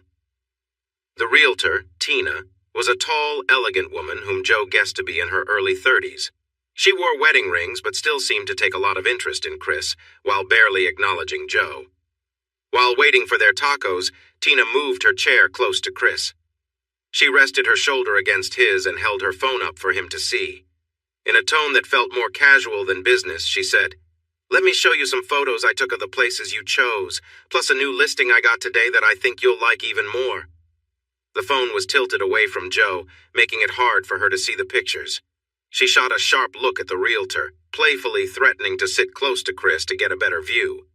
Once the phone was turned to include her, she noticed that all the houses and their yards looked nice. Still, Joe understood that Chris would hold off on his opinion until he saw them in person. The carne asada tacos were delicious. Tina paid for the meal and invited them to ride with her to discuss the benefits and drawbacks of each property. Joe hopped into the second seat of Tina's BMW SUV, feeling a bit uneasy as Tina showed off her long legs and spoke in a cheerful tone while driving. Joe almost nudged Chris for staring, but he eventually shifted his gaze to Tina and joined the conversation. Any of the 4 houses Chris picked would make a great home and a wise investment. They all had easy access to main roads, were in tidy neighborhoods, and had good-sized yards. Joe had no particular favorite, and while Chris seemed satisfied, he was not overly excited. Maybe it was how he held her hand or valued her opinion on the kitchens and bathrooms, but Tina started to warm up to Joe after they visited the first house. She included Joe in their chat. Joe tried not to smile too much at feeling she had won for now. But then Joe realized that Tina could easily win Chris's attention while Joe was at school. This made Joe work a little harder to connect with Tina, hoping that if they became friends, Tina might not try to get too close to Chris. Then it struck her. If Tina was willing to cheat on her husband, being friends wouldn't matter at all. Joe needed to focus on rekindling her closeness with Chris. As the sun began to set, they turned off General Pershing Drive onto a street that ended at a large house surrounded by what looked like several acres of woods. The 3-story wooden house needed some repair, with its roofs showing signs of age. What stood out were the 2 third-floor towers, a big stained glass window beneath a roof overhang, and the many windows on the lower floors. Each level also had its own covered porch. The yard and gardens needed some attention, as did the several outbuildings and the garage. When they parked in front of the house, Joe spotted an old pickup truck and a classic car through the open doors of what looked like a barn. "Everything comes with the house, including the old vehicles and the tractor in the barn," Tina told them. "This is the 7 acres that the Kittlers kept from the original farm run by his grandfather. It has a creek at the back, is full of trees, and I think the land is worth more than the house. Their 2 kids live in Los Angeles and just want to sell it. They wanted a quick sale, so I gave them a price range, and they chose the lower end because they thought time was more important than price. I think they still believe Texas real estate prices are what they were 30 years ago. I immediately thought of you because this could be both a home and an investment. If you pay the asking price, you would still have about $50,000 left for repairs, based on what you were willing to spend on other houses. I'm working with both the buyer and the seller, so I have to be careful, but you have cash and they want a fast sale. You can make your decision from there." Chris walked around the outside, checking the house and foundation like a good engineer and construction manager. When he went inside, he focused only on how solid the building was, looking at the electrical system, HVAC, and plumbing.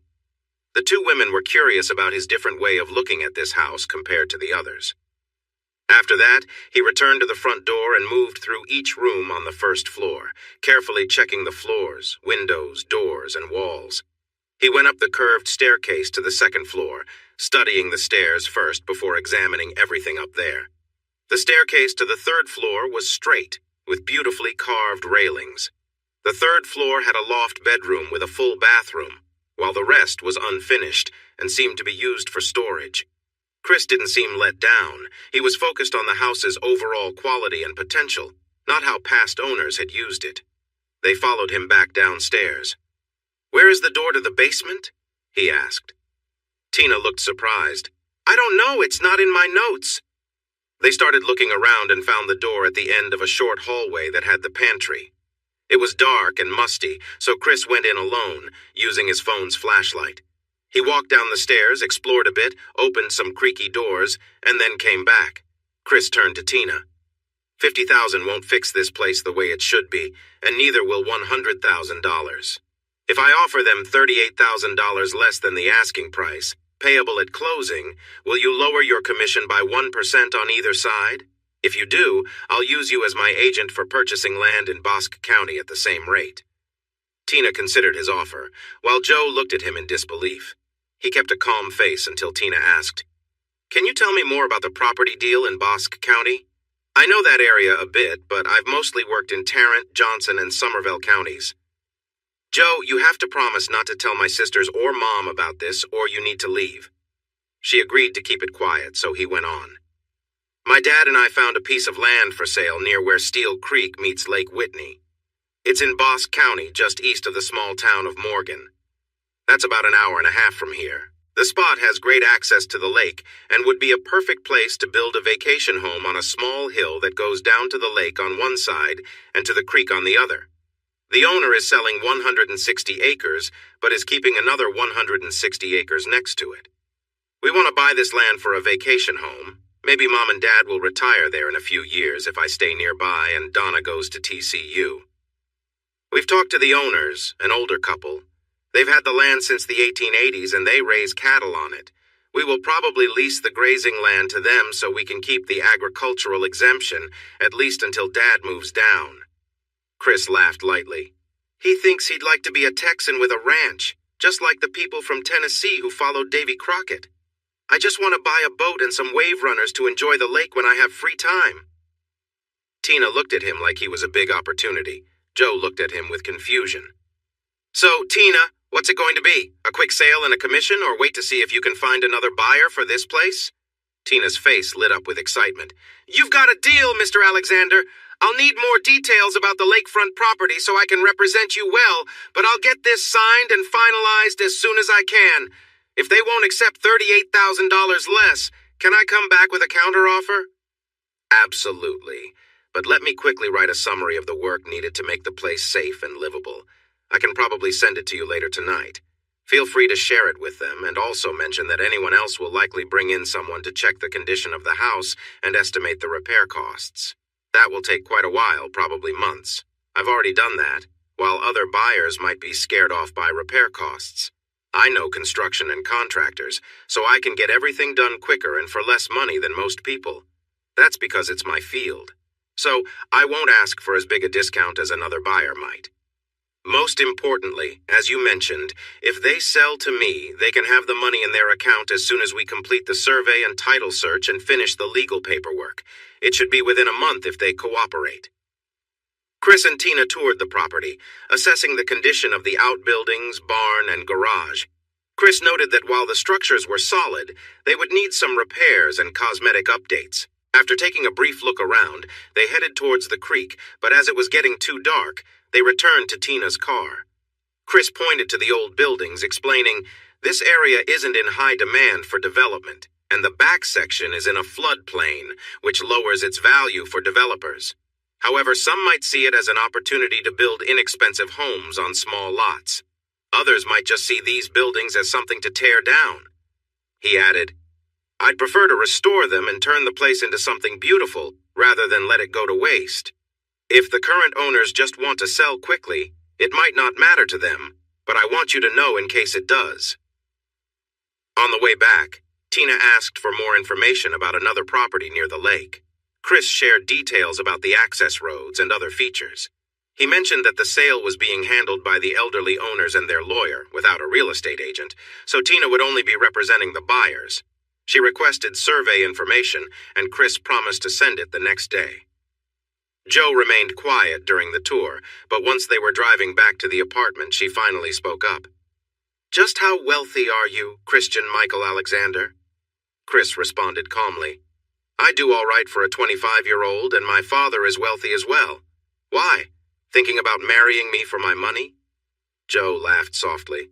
"No, I've got a different reason for that," she said, her tone playful before turning more serious. "But I have to admit, you're really intense when you're doing business. I've never seen that side of you before." They reached his apartment, and as they got out of the truck, Joe asked, "So, what now? Should I head back to the dorm, or can I stay with you tonight?" Chris smiled. "If you're free, I'd love for you to stay. I wasn't sure about your other plans, or I would have asked sooner." Joe took his hand as they went inside, and they spent the evening together, enjoying each other's company in a peaceful and affectionate way, sharing the warmth of their relationship without any rush or pressure. The night was filled with gentle moments, and the two simply embraced the connection they had built over time, without needing anything more than each other's presence. "Mine," he declared, kissing her arms, shoulders, neck, and each little inch of her belly. She hurriedly tried to take off her pants, growing more excited with every gentle kiss on her legs and feet. When he shouted, "Only mine!"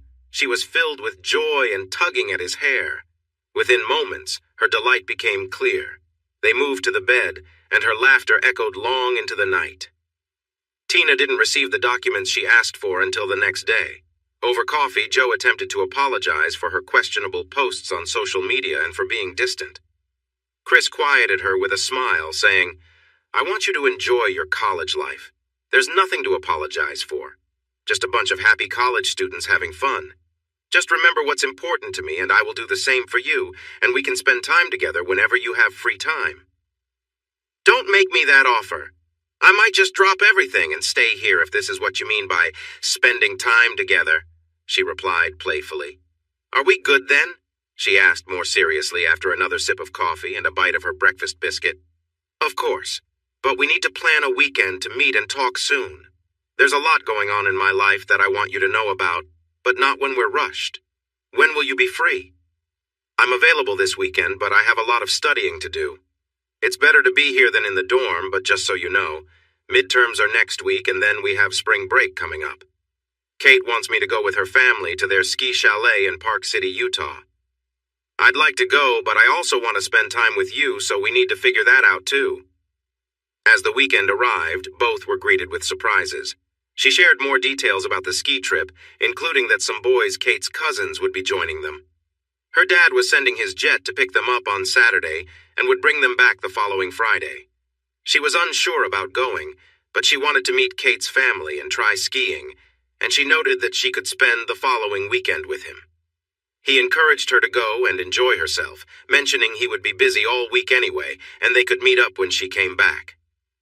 Then it was his turn to share big news.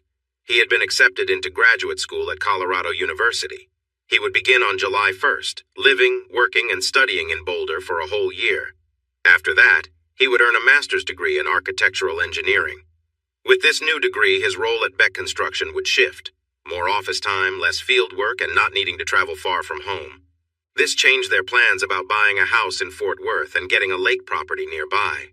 Joe was taken aback. Grad school had never come up before, and the idea of being apart from him for a year scared her. She told him so. "I'll get you a ticket on American Airlines and you can visit me whenever you want. There are ski slopes nearby. Rocky Mountain National Park is just an hour away, and plenty of other things to enjoy. That is, if you want to leave the bedroom," he joked. "I'll come to the house whenever I can. We will be together during Thanksgiving and Christmas, and it's spring break, so we won't really be apart for a full year. If you go to summer school this first semester, you can spend the second semester with me in Boulder. Next summer, you can do the opposite and spend the first semester with me. See what I mean? Right now, I only see you every few weeks for a night or a weekend. With my work and your classes, we just don't have enough time. Next year will be tough, but we can make the most of our time apart so we can be together when we can." He then added playfully, "We can even video chat every night and we'll be just fine." Joe laughed and said, "Not that it wouldn't be fun, but I much prefer being with you in person, and I'll miss your kisses as well." They spent most of the rest of the weekend with Joe studying and Chris looking into the lake property and figuring out repairs for the old house and its buildings. During breaks, he shared his ideas for the Kittler house and asked her advice. The project seemed a bit too much for her to think about all at once, so she suggested updating the kitchen, bathrooms, and laundry area and improving the lighting throughout the house. It looked like some lovely lights had been replaced with cheap fixtures, and fluorescent lights did not belong in that beautiful home. They still found time to work out together and enjoyed some private moments on the various pieces of furniture in the house. Joe told Chris she really hoped he got the big old house with all its buildings. It would take a long time to enjoy all those spaces fully. Joe was thrilled the next Friday night she had aced her exams and had a 4.0 at midterm. She drove to his apartment to celebrate, then hurried back to the dorm the next morning to get ready before the private jet picked them up at noon. But the new week brought bad weather for the stadium project. A cold front moved in around 10 a.m., mixing with moisture from a storm near Baja California, as the weather report said. The heavy rain was caused by a mix of weather conditions, but colder air was moving in and would bring lower temperatures by Tuesday afternoon. The rain would change to sleet and then snow, continuing until Thursday night or Friday morning. On Tuesday at 8 in the morning, Trey made the announcement that all employees would receive pay for 8 hours for each snow day and asked everyone to return to work next Monday. He advised everyone to stay safe and warm and look out for one another before they headed home.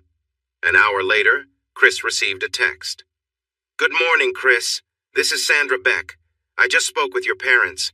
The weather is terrible in Tennessee as well, so we've planned a quick ski trip to our place in Utah.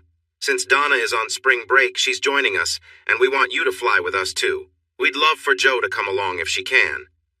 Don't worry about where to stay. We have a 6-bedroom house in Park City with plenty of space.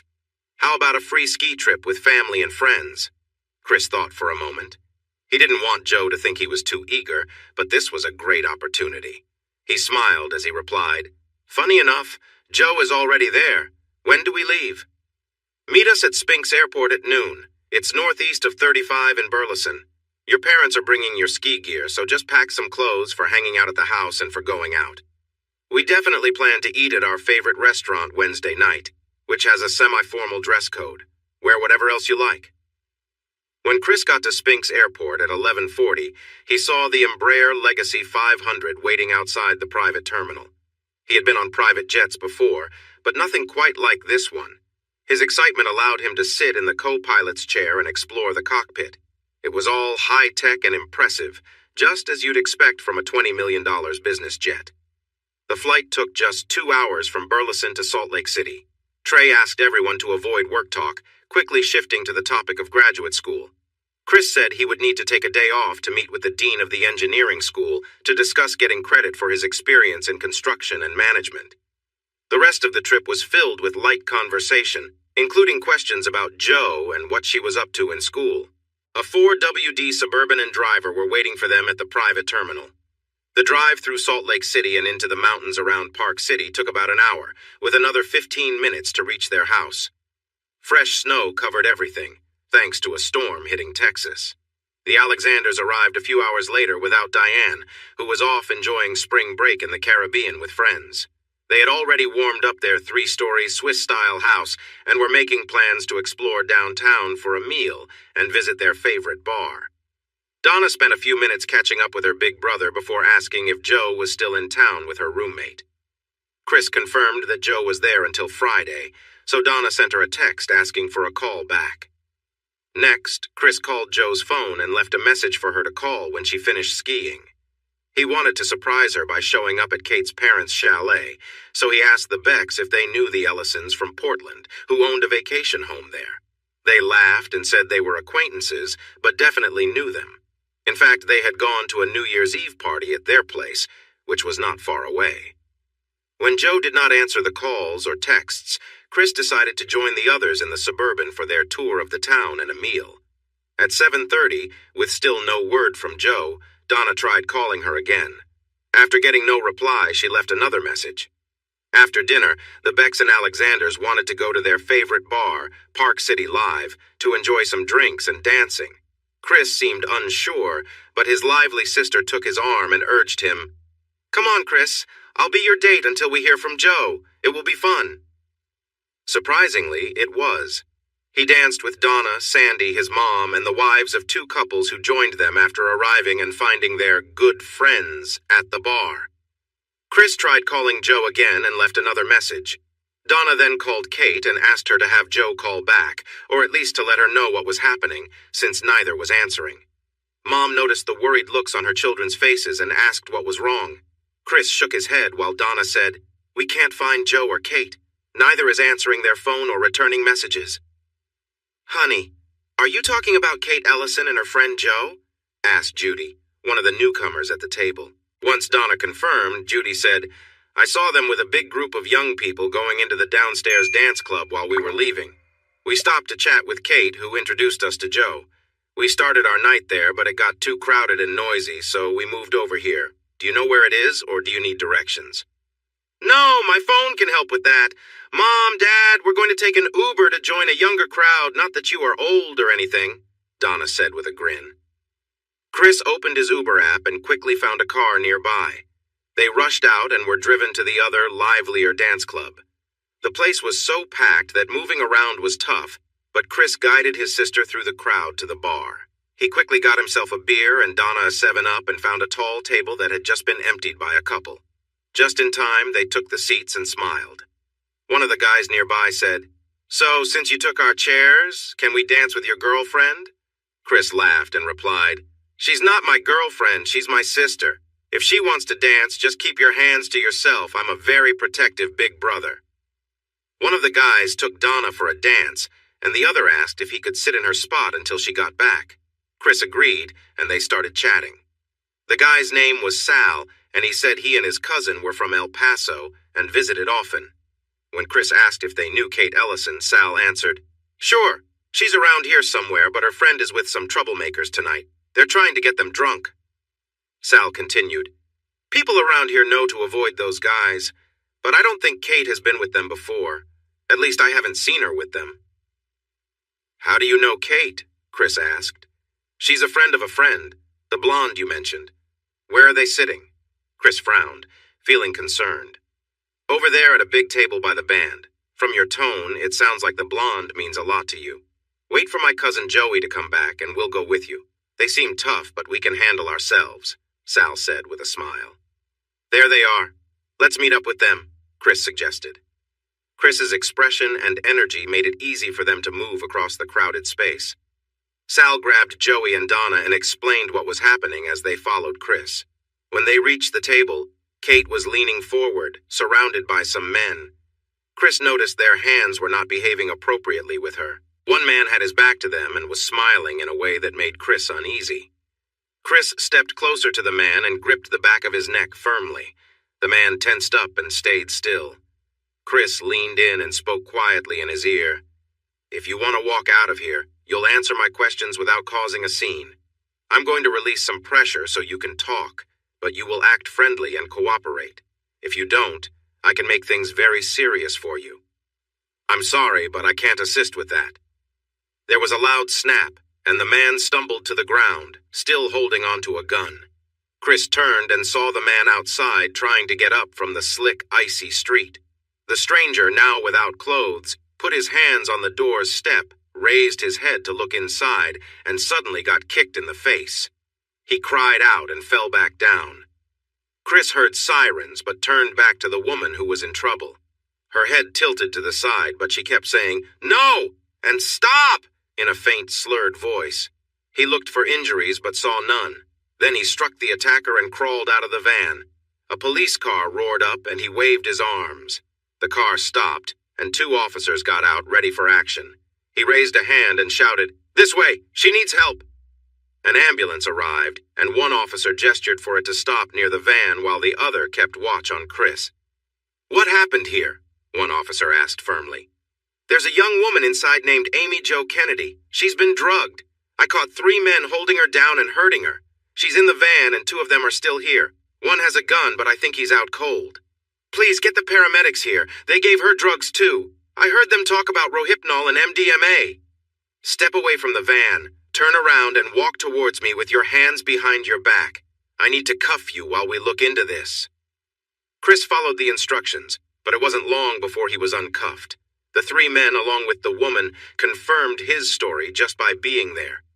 The officers recorded the scene while the medics placed 1 man inside the ambulance. The female medic checked on Jo and covered her with a blanket while the male medic helped the men. They called for more ambulances right away. Another police car was parked outside the club, lights flashing. Chris heard more calls for help from that area and worried about his friend Donna. He informed the nearest officer where he was going and rushed to the club. Donna, Joey, and Sal came outside, following a stretcher. Chris shouted to them, "Are you all okay?" Donna hurried to him, saying Kate was in a bad way and was heading to the hospital. She asked if he was all right and if he found Jo. He nodded, telling her Joe was being taken to Park City Hospital and she was as out of it as Kate.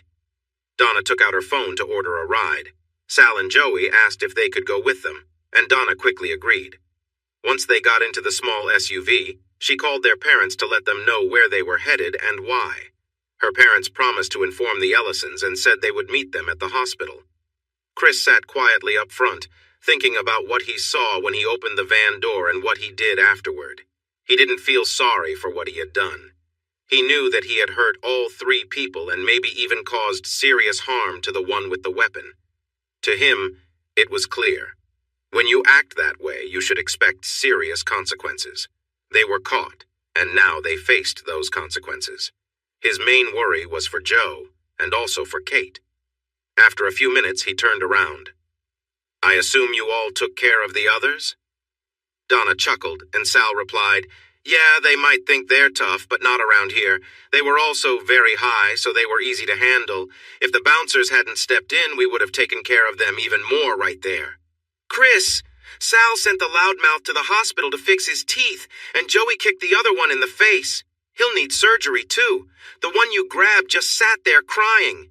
Even when the police put him in handcuffs, he complained about his shoulder." "What did you do to him?" Joey asked. "I've never seen that before." "It was risky. I could have really hurt him, so let's leave it at that. How is Kate?" Joe was almost unresponsive. She kept saying no and stop, but she was very close to being hurt badly. Joey added, "The first EMT who checked on Kate thought she might have had an overdose, so she called the hospital to get ready. Kate was almost unresponsive too, like you saw." The driver pulled into the hospital, and that ended their talk. They waited in the emergency room until a nurse came to ask if any family members were there with information for the 2 young women. Chris said he had the information for Joe, and Kate's parents were on their way. The nurse took him with her. The Ellisons arrived 8 minutes later, along with the Becks and Alexanders. Donna told the Ellisons the hospital needed personal and insurance information for Kate, and they went to the nurses' station. "What in the world happened?" Deborah asked as they gathered around Donna, Sal, and Joey. "We don't know much, Mom. As you know, we went to the dance club to find Joe." It was busy, but Chris found an empty table for us just in time. "By the way, this is Sal, and this is Joey. We haven't shared last names yet. Sal, Joey, these are my parents, Deborah and Dan Alexander, and our friends, Sandy and Trey Beck." We started walking toward where Joe and Kate were sitting. Chris looked angry, and that helped us move through the crowd easily. When we got there, Joe was gone, and 2 guys were bothering Kate while a 3rd guy watched them. She seemed out of it, completely unaware with the guys getting too close. Chris quickly took action and confronted the guy, and suddenly the guy was talking. He let us out, telling Sal and Joey to handle the other 2. They jumped in as soon as they stood up, ready to defend themselves. Soon, the police and emergency workers arrived. They placed Kate on a stretcher and took her to an ambulance. When we went outside, we found Chris, who told us Joe was passed out and not in a good situation when he arrived. He must have fought back too, because I overheard 2 cops saying the 3 guys who caused trouble were hurt badly. When Donna paused, the boys introduced themselves as Salvatore, Sal, Rossi, and Joseph, Joey Esposito, and shared more about what happened. Chris came back soon and told us that both girls were getting fluids, vitamins, and medication through an IV. The medication was to help them from the effects of too much Rohypnol. The anger in his eyes and voice was clear, and his mother asked what he wasn't saying. The doctor told me that they took too much Rohypnol, and that they also had MDMA and alcohol in their systems. He said it was a dangerous mix that could have killed them and still might. When the Ellisons get here, we need to talk about how they ended up with those older men. For the next 10 minutes, we tried to help Chris calm down. The Becks reassured him that the Ellisons were good parents who wouldn't allow their children to be with anyone unsafe. Mr. Ellison looked angry, and Mrs. Ellison was in tears. Chris walked right up to them and asked, "Who were Joe and Kate with when they left your house?" Mrs. Ellison cried even louder. "Mr. Ellison met Chris's gaze and said, "With Kate's cousin Thomas. He's in the hospital too. Someone hurt him badly. It's likely the same people who drugged the girls." "Show me a picture of him," Chris demanded. Mr. Ellison hesitated, but the anger in Chris's voice and clenched fists made him agree. "Show him Thomas's picture, Sherry. He's her nephew. her brother's son. He's not a bad kid. I'm sure he got hurt trying to protect them. His words sounded like a mix of hope and worry. Ellison took his phone out of his bag and showed Chris a photo of the three of them from just before they went dancing. Chris's face turned bright red. He looked at Ellison and said, "I pulled that guy out of the van and pushed him when he tried to get back in. He wasn't there to help Jo. He was holding her down while she shouted for help." He got angry and said, "If he survives and Jo doesn't, I swear I'll make him pay. They gave both girls drugs mixed with alcohol that were dangerous and could have harmed them. If they hadn't received help when they did, this could have ended very badly. So don't tell me he was trying to protect them." Ellison stepped back, trying to avoid Chris, while Chris's father attempted to calm him down. Chris shook his dad off, causing Ellison to fall back into a chair.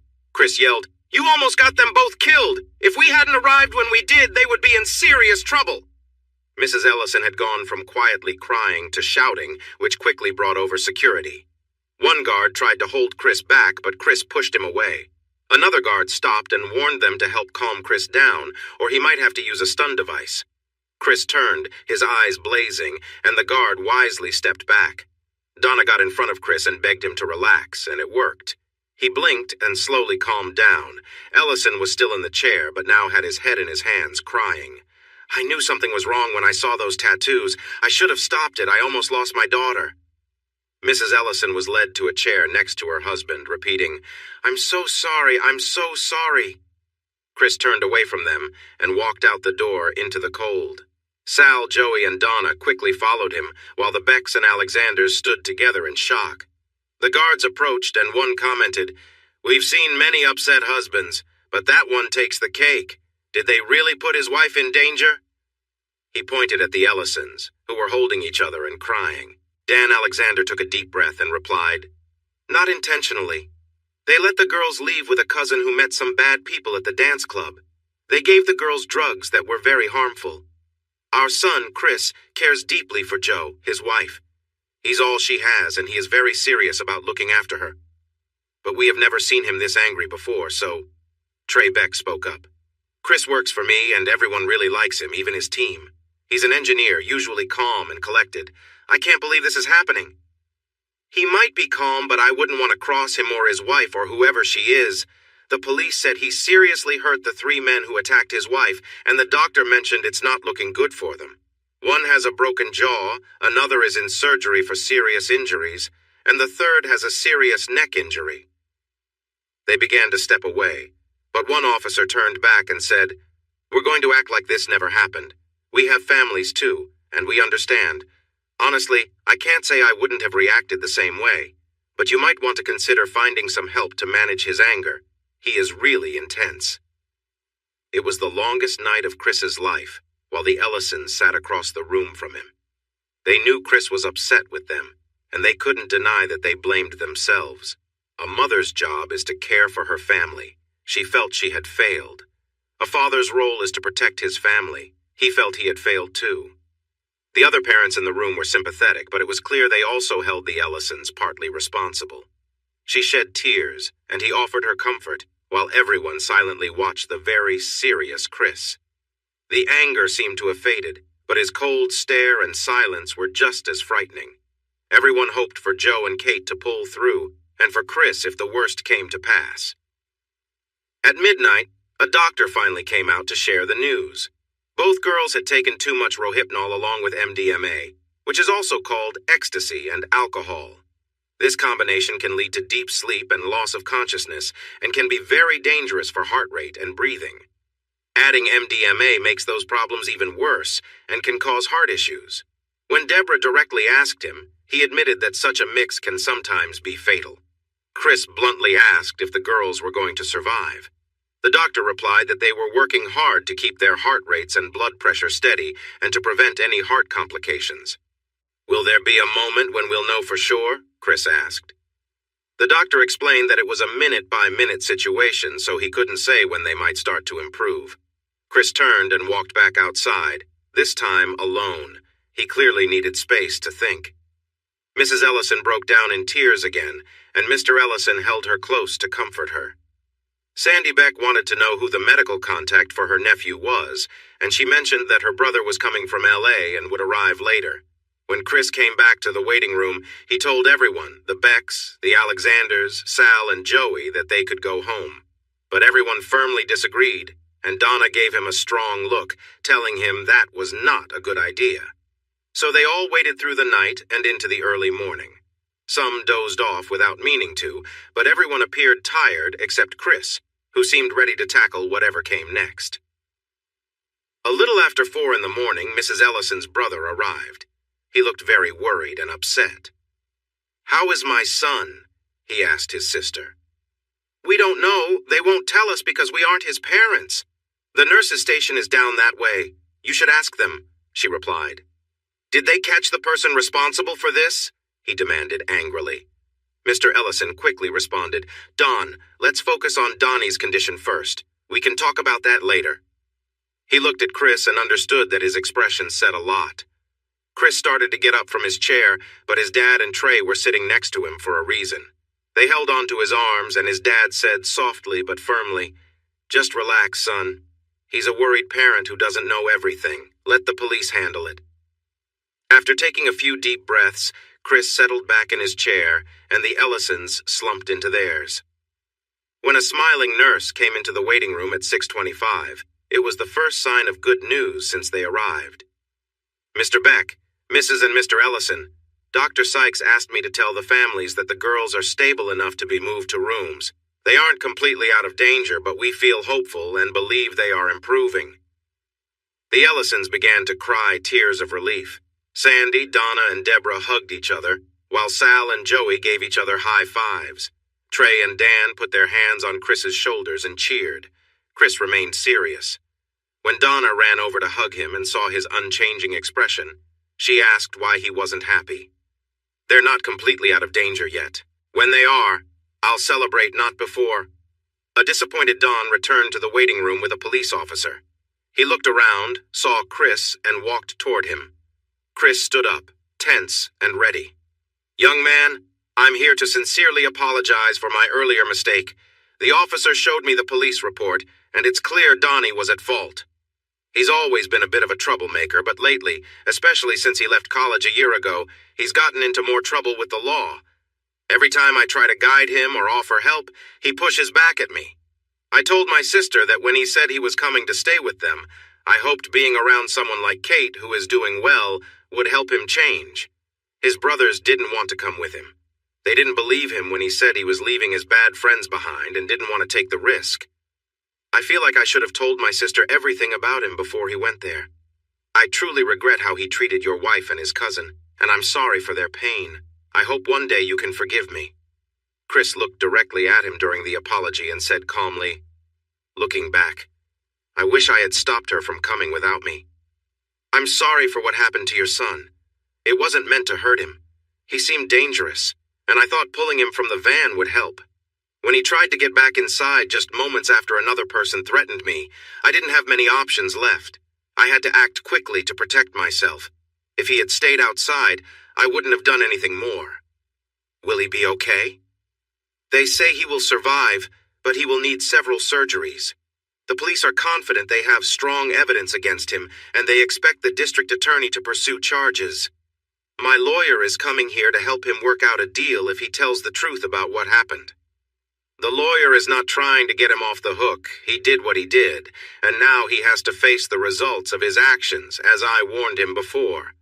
The lawyer's purpose is to make sure he gets the medical and mental help he needs before the trial and after he serves time. I hope one day he can turn his life around and return to our family as the person we hoped he would be." Chris nodded and said, "I don't think you need to apologize to me. I understand you feel responsible, but he's an adult. He made his own choices. You and Kate's parents can reflect on what could have been done, but that won't change the pain the girls have already gone through. Maybe the best we can do now is pray for all three of them." The Ellisons started crying again, but this time it was a relief seeing Chris accept the apology and try to help. A little while later, the good news arrived when the nurse came back and said that Joe's husband and Kate's parents could visit the girls in their new rooms. Donna quickly asked if she, Joe's sister-in-law, could come in too. The nurse smiled and replied, "Let's just keep it to her husband for now, maybe later." In the end, no one lost their life, but 5 out of the 6 involved had serious injuries that needed surgery. The 6th person suffered from long-lasting nerve pain at the base of his neck. Joe was awake when Chris came into the room. Though she looked sleepy and a bit lost, she recognized him and called his name, reaching out with her arms. An IV line hung from her, and her excitement made the heart rate alarm beep. The nurse just smiled and turned it off when she saw Joe's happy reaction. Chris leaned closer and gently hugged her. He asked softly, "How are you feeling?" She answered, "Much better now that I see you. What are you doing here?"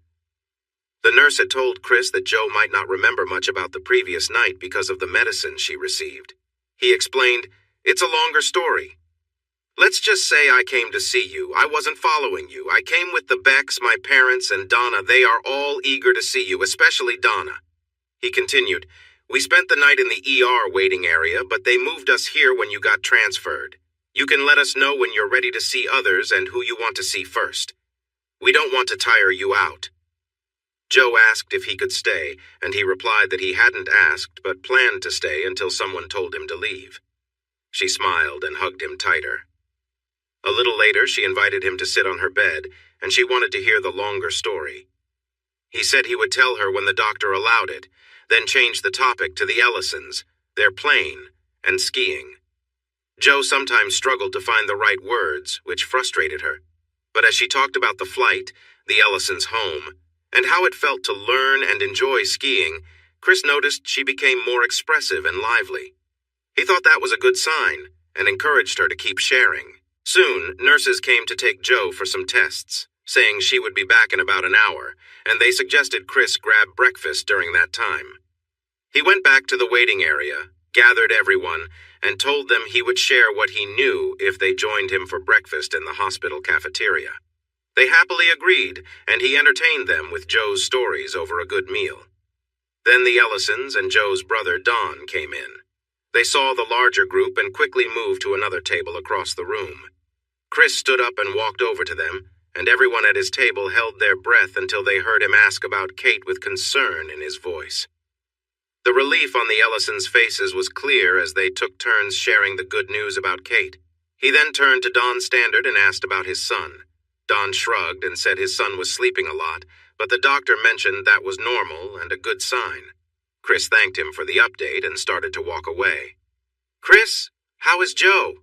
Mrs. Ellison asked. He shared a quick update on what he knew, thanked them for asking, and went back to his group. The Ellisons and Don talked, glancing at Chris from time to time. Finally, the nurse came back with a smile. "Mrs. Alexander is in her room. 2 of you can visit at a time, but try not to tire her out. She is still weak." Before Chris could say anything, his sister and mother rushed past the nurse towards Joe's room. Donna smiled and winked over her shoulder. "We won't be long," she promised. They didn't return for about 30 minutes. While they were gone, Chris, his dad, and Trey walked to the cafeteria for more coffee and discussed Chris's chances in Boulder. Dad supported the idea completely, and Trey was excited for him, but Chris seemed less sure. Donna came right to Chris and sat in his lap. "I'm sorry, big brother.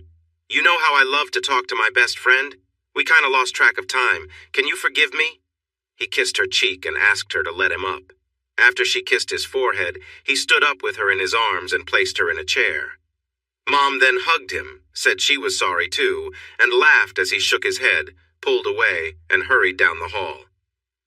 "I must have really been out of it last night. I don't remember anything that happened to me, even getting married.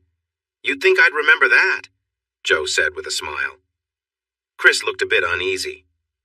"They needed a relative to give personal and insurance information for your admission and treatment. Since you're on my insurance?" "Speaking of insurance, when did I get that, and why didn't I know?" she asked, her brow furrowing but her eyes bright. "You were added to my health insurance when I put you on my auto insurance," Chris explained. "I didn't mention it then because you were so set against accepting anything else from me. If you check the wallet you carry in your purse, you'll find the card." "Come here. I owe you a hug," she said. After a warm hug, she let go and said, "So, Sir Galahad, tell me more about your latest adventure. Donna and Deborah told me what they know, but they don't know what happened in the van." Joe, how about I give you a quick summary? I opened the sliding door to the van, found 3 men near you, and worked to get them under control. No way there's more to it than that. Tell me everything. He sighed. That's about it, except that you were in a difficult situation, and one of them was trying to take advantage of you. You were hardly aware, but you were still telling them to stop. So you just convinced them to stop? Come on, Chris. I've seen how you handle things, and I heard about the 3 men. I want all the details. Sighing, I focused on Joe's eyes. I know Donna mentioned we went to the dance club because a couple who were with us knew where you and Kate were. We met 2 boys around your age who had noticed where you were sitting. They warned us that the guys you were with could cause trouble. We looked for your table, but you were gone, and there were 4 empty chairs with drinks still on them. Kate was feeling unwell, but 2 of them were bothering her anyway. I convinced the 3rd guy to tell us where you were. Joey and Sal said they had some skills in karate, so I let them handle the troublemakers and went to find the van. I found it, opened the door, and saw someone in a troubling position over you. I pulled him out by his hair and jumped inside to push him away from you. I knocked him out, but then the bigger guy in the back reached for something. I hit him in the back of the head before he could aim at me. The police arrived, and I signaled them. They called for help, and you were taken here. Is that enough information? Because that's all I'm sharing. She watched him for a few moments. You're holding something back, but I'll figure it out later, so I'll drop it for now. You look really worn out. When was the last time you slept? Chris shrugged. I slept Monday night like everyone else. We flew up here yesterday, moved into the Beck's big vacation house, and went out to eat. You know the rest. So how long will they keep you here? Just then, Joe's doctor walked in to answer the question. I can help with that, he said. As soon as the blood and urine tests show the drugs are out of her system, and if her blood pressure and heart rate stay normal, we'll let her go provided she has someone to look after her for the next day. We'll give you an oxygen monitor and heart rate monitor to take with you, Joe. If the oxygen level drops too low or the heart rate goes too high, you need to return directly to the hospital. I don't want to alarm you, but the mix you were given can be very harmful, which thankfully it wasn't this time, but it can also have lasting effects. I'll need the name and contact details for your regular doctor to send them your records. Your doctor will want to see you soon to check for any issues caused by the drugs. Joe urged Chris and the others to go back to the Becks and get some rest. She promised to call if the tests came back okay so they could bring her clothes and take her home. Knowing he was really tired but still needing to give a statement to the police and wanting to be ready when Joe got back, Chris agreed to go back to the house with the others. He arrived at the house, but collapsed on the bed and fell asleep as soon as he got to his room. He woke up almost 6 hours later, took a quick shower, put on clean jeans, and hurried downstairs. Joe was sitting at the kitchen table with Donna, his mom, his dad, and Sandy and Trey Beck. Chris frowned as he walked toward the kitchen. Why didn't you wake me up when they brought her home? He asked suddenly. Don't use that tone with me, young man. You aren't the only one who cares about Joe, and you aren't the only one who can help her, Deborah replied. Also, you were sound asleep, and we all agreed you needed the rest. Besides, she hasn't been here long. She was just starting to tell us about the fun she had with the Ellisons before Donnie showed up. Find a chair and join us. Trey brought a chair from the other side and placed it between Joe and Deborah, who moved over a little. Joe scooted her chair as close as she could and said, I was hoping to sit in your lap, Sir Galahad, but I guess this will do. The new nickname caused chuckles and smiles, but Chris just hugged her and said, So tell us what you've been up to. Hanging out with the tattooed guys every night? She pinched his leg playfully and said, Kate and her parents were wonderful. They treated me like part of the family as soon as we arrived. They gave me winter clothes to wear, taught me to ski, and wouldn't let me pay for anything. Not even the amazing meals we had each night at this great restaurant they love. Sandy Beck interrupted. That's where we'd be right now, if only. Anyway, we changed our plans to tomorrow at 8, so you'll find out what she means then. Okay, Joe, please continue. Kate's cousin Donnie showed up Monday night but didn't stay long. He said his brothers were coming with him, but they got sick and stayed home. Then he mentioned he was meeting some friends who had come up from L.A. He didn't show up again until the next morning, and he didn't go skiing until we went at 2 that afternoon. Mrs. Ellison offered to take us out to eat again, but Donnie wanted to take us dancing, so we decided to grab something in town before we went to the club. I didn't like the way he looked at me when we were introduced, but Kate told me they had always been close, so I didn't worry too much. We grabbed a burger and then waited outside the club for Donnie's friends. Kate and I were both a bit nervous after we saw them, but they were polite and nice, so we relaxed. After all, we were going to be in a busy dance club. What could happen? Ha! Anyway, one of them arrived early and secured a big table so we could all sit together. I was drinking 7-Up and Kate had some kind of wine cooler. She encouraged me to try it and ordered one for me. Then the music started and LaMarcus took my hand shouting, "Let's dance!" Donnie took Kate's hand and we all joined together, putting our hands in the air and dancing to the song. After a few upbeat songs, we returned to our table to find wine coolers waiting for us. We were thirsty from dancing, so we drank them quickly. I should have been cautious, but Kate said they weren't very strong, so I thought they were like the wine spritzers Sandy let me taste. When I started feeling a bit dizzy later, I thought maybe they were stronger than I realized and decided to stop drinking. Then a classic rock song came on that everyone loved, so all 6 guys danced with Kate and me. It was enjoyable, and I began to feel really happy and excited. We continued dancing to a few more songs until a slow song played and I returned to the table. Fast dancing was fun, but I wasn't comfortable slow dancing with the guys. Luke went to get us more drinks, but another classic song came on, so we all went back to the dance floor. When we came back, new drinks were waiting for us. I hardly took a sip, but I felt myself getting more and more relaxed. I know we danced a lot after that, but I started feeling strange, like the music was vibrating inside me. My skin felt overly sensitive, and I had trouble thinking clearly, so they called us lightweights and helped Kate and me back to the table. They insisted we sit down and finish our drinks to cool off. I knew I probably shouldn't, but I did and couldn't recall why. I vaguely remember Luke saying something in my ear, but then I felt unwell, and they took me outside for fresh air or something. After that, I don't remember much, but it felt like I was dreaming. In that dream, I felt cold and uncomfortable, and there were people around me, and I was telling them to stop. The next thing I remember is waking up in the hospital. Jo had been calm while telling her story, though Chris noticed she was trembling slightly against his leg, and he understood better. After receiving kind words for what she'd gone through, especially after the recent situation with her mother and stepfamily, Jo thanked everyone and asked the Becks if she could stay with them for the rest of the trip. They said they wouldn't hear of it any other way, and she asked if someone could take her to the Ellisons to collect her clothes and luggage. Chris offered to help, and the Becks suggested they take their car so everyone could come along. Chris understood they were unsure about him, but he knew he was only there to pick up Jo's things, not to make things worse. Sandy called Stephanie Ellison, who said Kate was home and eager to see Jo. She invited everyone over for a drink and a chance to settle things down after all that happened at the hospital. Sandy agreed and then told the group what she had arranged. She looked at Chris, who kept a calm face and shrugged, saying, "We're your guests, so it's up to you." She knew that didn't sound very supportive and hoped her attempt to bring everyone together wouldn't lead to more problems. The Ellisons' chalet was as lovely as the Becks, sitting on the side of a mountain with a stunning view. The ski lifts were just downhill, accessible via a nice path. Kate ran outside, hugged Jo tightly and cried, saying sorry for everything that had happened. Chris stood back and let the girls comfort each other, as did everyone else. After a bit, Kate's mother welcomed them inside. Everyone hugged her and her husband as they entered.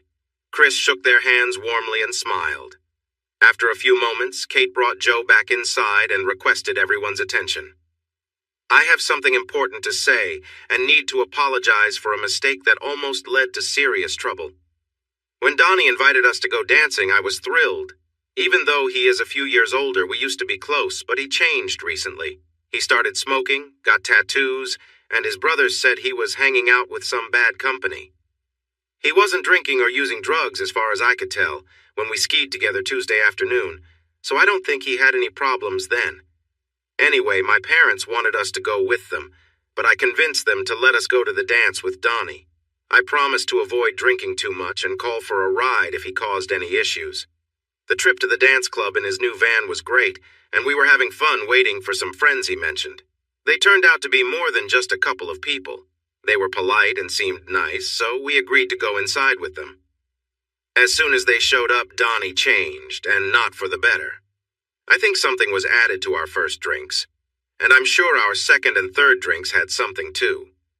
I don't drink often, but those drinks made me feel extremely dizzy quite fast.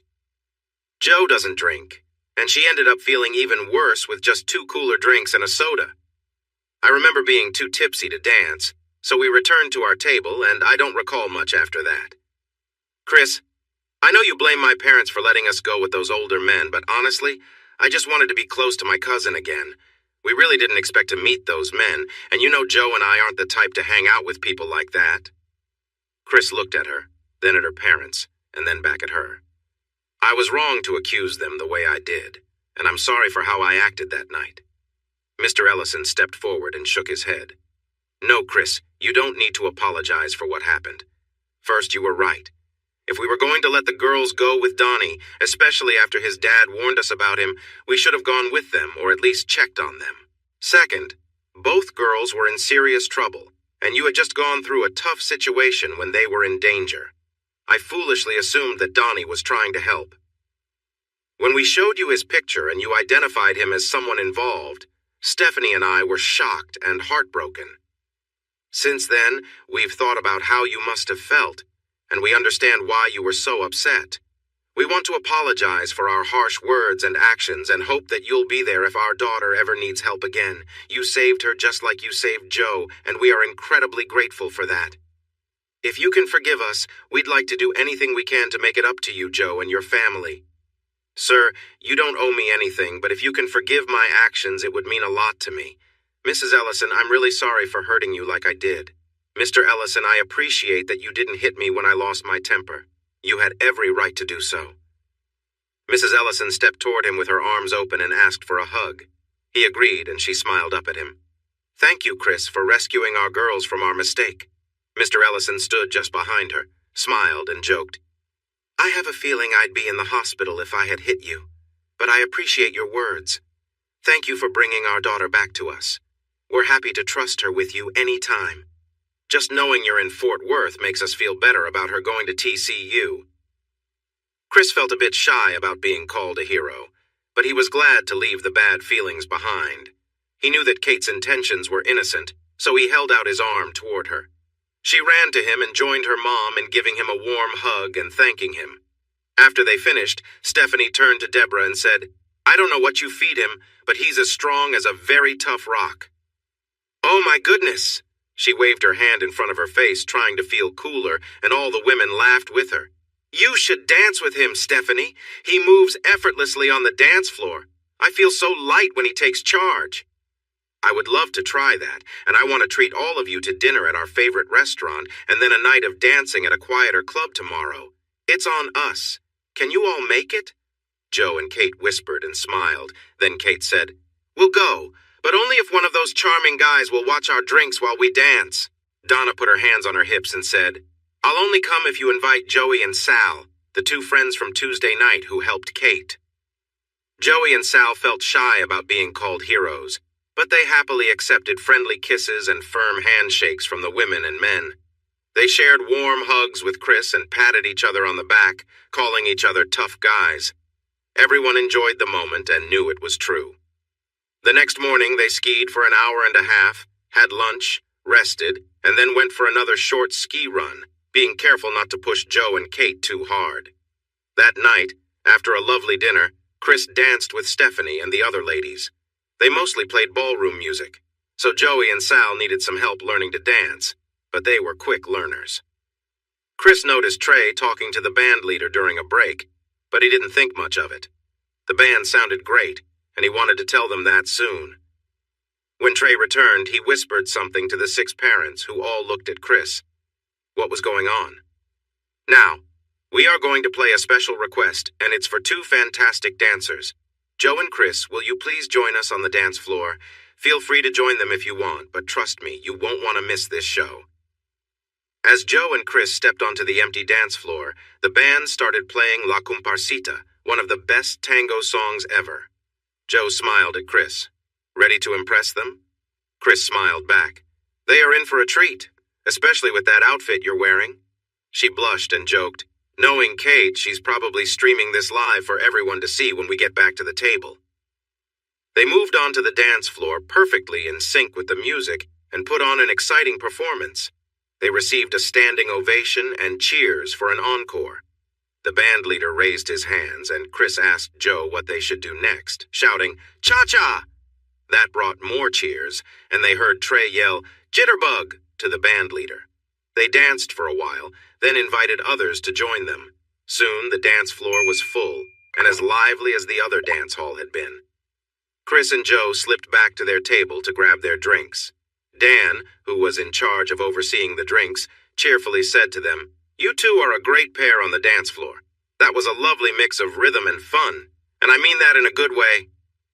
Everyone laughed, raised their glasses in a toast, and watched the others enjoy dancing. No one said anything when Joe went upstairs with Chris, but they shared smiles. Meanwhile, the women were busy preparing breakfast and asked the men to wait in another room until it was ready. Chris, Trey, and Dan quietly enjoyed their coffee while looking at the beautiful mountain view through the big window. Dan then asked Chris quietly, "How old am I, son?" Chris frowned slightly and responded, "You're 51, Dad. Is your memory not as sharp as it used to be?" Dan nodded, took another sip, and asked, "How old is your mom?" Chris replied, "She turned 44 on November 1st, Dad. Do you need a reminder or some puzzles to help you out?" Ignoring him, Dan turned to Trey. "So, Trey, how much older am I than Deborah?"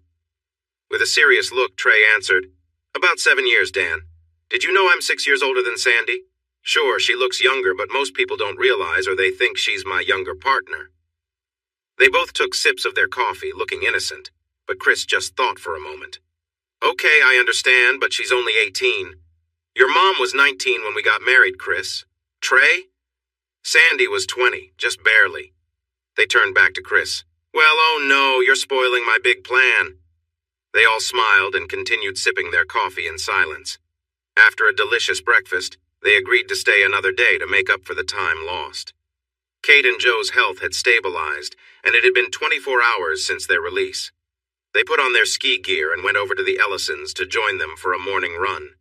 Kate, Donna, and Joe skied together on the easier slopes, while Sandy, Stephanie, and Deborah did the same. Sal and Joey were good skiers but stayed close to Donna and Kate. Dan and Trey mostly skied on the more challenging trails but did some easier runs with the women. Ed Ellison joined Chris on the toughest slopes. Ed was a more refined skier, while Chris was stronger and more athletic, and they helped each other out. At the scheduled time, everyone gathered at the bottom of the mountain, waiting for Ed and Chris to come down from the top, where the hardest trails were. They thought the two men would come down the easier trail to their right, not directly from the steep mountain in front of them. And then, "Oh my gosh, Mom! Is that Dad and Chris? Are they out of their minds?" Joe turned pale, Deborah covered her mouth in shock, and Donna squealed with excitement. Joey and Sal looked on with envy, while Trey told Dan, "I'm going to make him work in a cast." A few moments later, they jumped off a cliff, falling almost straight down before landing and gliding toward the trees far below. Ed led the way at first, but Chris whizzed past him, skillfully navigating through the soft snow at the cliff's base. They skied through the trees, stopping in a puff of snow near the others, leaving their poles dangling, and high-fived each other. "That was awesome!" Ed shouted. "I've always wanted to try that. Thanks for encouraging me." Chris was laughing and celebrating with Ed when a girl approached him, looking very upset. "You can't ever do something like that again, Christian," she said firmly. "I thought you might hurt yourself." Stephanie walked over to Ed, holding her ski pole like it was a bat. She pretended to scold him for his reckless behavior. Donna jumped up and kissed Chris's cheek. "That was amazing, big bro. Kate and I recorded the whole thing. We'll watch it on the big screen TV at home." Joey and Sal came over, cheering and raising their hands for high fives. Dan and Trey shook their heads playfully but gave the two men thumbs up and winks. Deborah joined Joe and added her own worried comments, pointing at her smiling son. He took a big step forward, wrapped his arms around them, and reassured them, "I'm fine. What's all the fuss? It's a marked trail. People ski here all the time." "Is that so?" asked Mom. "Then why haven't I seen anyone on it, and why was the snow untouched?" Later that afternoon, they headed down the mountain to Salt Lake City to shop and eat at a popular seafood restaurant that served fresh Pacific oysters, scallops, salmon, and snow crab legs. They arrived well before dinner, so they rode the free trolleys from one shop to another. The younger ones took the trolley up to the University of Utah campus, while the adults enjoyed a pre-dinner drink. They visited the Rice Eccles Stadium, home to the Utah UTE's football team and a past host of the Winter Olympics. They looked around a bit. It was nice, but Chris felt the Carter would be even better when finished. They rode the trolley back to the nearest stop to the restaurant, introduced themselves, and confirmed their reserved table. The adults arrived a little later, ready to enjoy oysters on the half-shell. Chris and Joe, coming from the south, were surprised to learn about the many types and sizes of oysters, which were not available back home. Their meals were delicious, and they enjoyed the company even more. The fun they had on Friday seemed unlikely after the tough days of Tuesday and Wednesday, but everything felt just right that evening. Somehow, going through tough times had made them close friends with the Ellisons. As the meal came to an end, Chris received a text. He smiled while reading it, but didn't say anything. Later, he went to the restroom with his dad, and they both returned with soft smiles. Joe noticed, but wasn't as curious as Deborah. Once outside at the Suburban, Deborah asked, "So what are you two up to?" "Nothing, dear. Don't worry about us," Dan replied, giving Chris a playful wink. Joe stayed quiet until they were alone in their bedroom. "Was that about the lake place?" "Yes and no. Yes, Tina made an offer for us on the lake property, but no, the real reason for our smiles is that the owners accepted my offer on the Kittler property. The survey crew has been working there all day, and the title company has already checked everything. Tina got them started as soon as she made our offer, and they said it was straightforward. The same family has owned it from the beginning. The paperwork is clear and valid, it has never had any debts, and the taxes have always been paid on time. If everything goes smoothly, we could close as soon as next week." "So Mom doesn't know about this either?" Joe asked, surprised. "No, and neither do my sisters. I want to fix it up first and then invite them down to see it," Chris replied. "No, you should let them see it now before you start fixing it. Then bring them back when you're finished," she insisted. After discussing it, her idea won. Chris went back downstairs and found Trey Beck and his dad having a drink and talking about their trips home tomorrow. "Trey, is there enough room for Mom, Dad, and Donna to fly back with us to Fort Worth?" Beck said that wouldn't be a problem, so Chris turned to his dad. "Can you change your flight from SLC to DFW?" His dad said that wouldn't be an issue, but asked why. "Joe thinks I should show both of you and your wives the property I just bought. Like I mentioned, it needs a lot of work, and she believes I should show it to you both before and after. I was going to surprise everyone later, but I like her idea more." "Would that cause any issues for anyone?" Trey replied, "We're leaving at 9:30 and will land around 12:30 Central Time. We could grab a meal and go take a look before heading home. That way we can take Dan, Deborah, and Donna to DFW for a late afternoon flight and get them home before bed. What do you think, Dan?" "I'm in, but let's check with the others first. They might have plans we don't know about." The two-vehicle caravan arrived at Chris's new property just after 1:20 Saturday afternoon. He and Joe had given them a sneak peek, so the Becks and Alexanders understood what to expect when their car arrived, and Donna was getting the details from Joe in the pickup. Everyone was excited about what Sandy called the little ranch in the middle of Fort Worth. The women worried about the amount of work needed, while the construction workers discussed how to renovate the house, fix the buildings, and tidy up the yard. Bringing in highly skilled construction experts was a smart idea. They offered good advice and alternative plans, and Trey knew every talented worker in the area. Their suggestions and Trey's contacts would help everything happen faster and smoother. Having the ladies there was also a great idea because they shared ideas enthusiastically in every room. Joe took notes, and by the time the Becks took the Alexanders to the airport, options and plans for each room were ready for Chris to think about. They waved as the car drove away and walked back inside side by side. Chris wanted to discuss their ideas again, but Joe needed to use the bathroom first. "Meet me in the kitchen. We can start there," she said as she walked off. When she returned, she was wearing a different outfit. He smiled as she sat on the counter by the sink and leaned forward. Oh, you thought I meant start on the ideas, she said playfully. No, honey, I meant start our project of enjoying each other in every room of the house. He laughed and pulled her closer while sharing a sweet kiss. She pulled him toward her with a smile. He joked, You know this counter is going to be replaced, right? We might have to do it here again later. I know. That's what makes a big renovation exciting. We can enjoy every space before and after. Are you sure your doctor said it's okay to be this active? He asked with a grin after kissing her cheek. Oh, yes. He said I should keep active starting Saturday to help my health, so let's get to work. We have a lot to explore. Ooh, yes, just like that. Her energy was waning, and they could only enjoy a few moments in the kitchen before she had to pause for a meal, a shower, and rest. The food and shower made her feel better, and this time she really tired Chris out. The 11 a.m. church service felt like it began just moments after they fell asleep. As they quickly got dressed and rushed to the Ram, driving fast toward the church, Chris said, I'll call my doctor tomorrow and set up an appointment for you since you don't have a doctor in Fort Worth yet. I'll tell him that you got quite a workout with me from Saturday afternoon until Sunday morning, and even though you had some strong reactions, your heart rate and blood pressure stayed normal for all that exercise. She unbuckled her seatbelt, moved closer to him, buckled in again, and playfully said, This is my favorite thing ever. The doctor won't believe how happy I feel every time you make me feel good. Being with you is way more fun than drinking or using drugs, and I don't even have a hangover, although I am a little tired. By the time they finished their work, all the teams and suppliers had their plans ready. Since the teams had contracts with Beck they needed to keep, and were working on weekends and after hours, everything went smoothly. There were no delays, no teams waiting for others to show up, and all the materials arrived on time. They trusted and relied on each other. The usual reasons that slow down building projects were dealt with, and the only delays came from the weather. Chris worked for Beck Monday to Friday and then went back to the house to work there, often with Joe. Joe was fascinated by how they took out and replaced wiring, breaker boxes, and light fixtures without harming the elegant red oak paneling in the living and dining rooms and the master bedroom.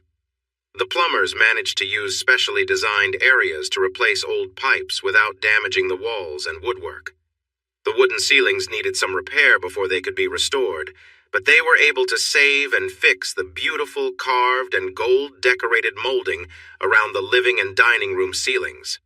The heating and cooling system had been added to the Victorian-style home in the 1970s, using the space between the floors to run ducts and parts of the old dumbwaiter system to install the indoor units.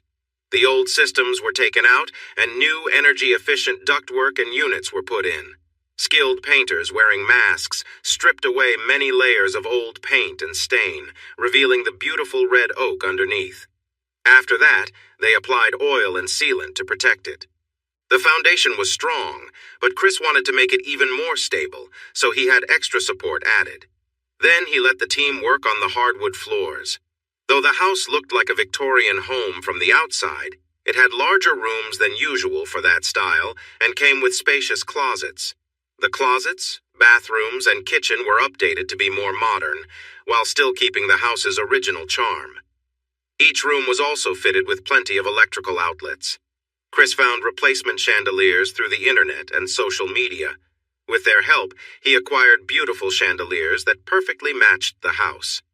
The final touches on the house, including outside repairs and painting, were completed just before Memorial Day.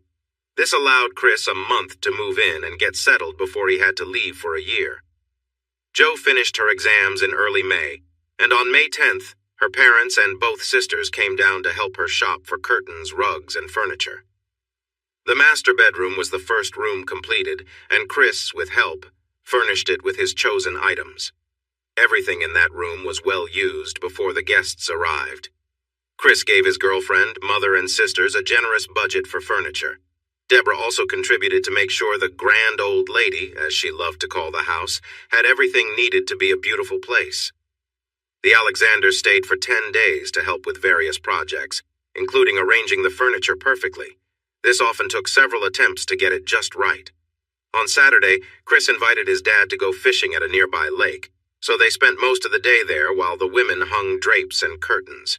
They returned without any fish to find a note saying the women had gone to buy new rods for the window coverings and would bring pizza for dinner. The Alexanders stayed until all the window coverings and furniture were set up, which took 2 more days. Chris and his dad stayed outside, only going inside when something needed to be adjusted. They spent time in the barn working on old vehicles that turned out to be in better shape than they expected. In fact, the tractor started right up once they put in fresh diesel and changed the battery, so they connected it to the shredder to give it a try. The front loader and shredder were both working well, but the blades needed to be sharpened. Having the tractor and tools available would really help with cleaning up the grounds and keeping them nice. The Alexanders shared warm hugs and sweet goodbyes as they packed their Class A motorhome and set off east. Chris was starting to think his sisters might actually attend college next year, and Joe was sure of it. Joe was back in summer school, while Chris put in long hours at the stadium. They arranged the work crews to make the most of the extended daylight and mild spring weather. From June to September, the heat would be tough, so they planned shifts to get as much done as possible each day. They were ahead of plan and saving money, but Chris needed to leave for grad school on July 1st. He wanted to finish as much work as he could before handing it over to his replacement. Chris was not a fan of his trainee, Robert. Robert could do the job, but his overconfidence annoyed Chris, the foreman, and the other workers.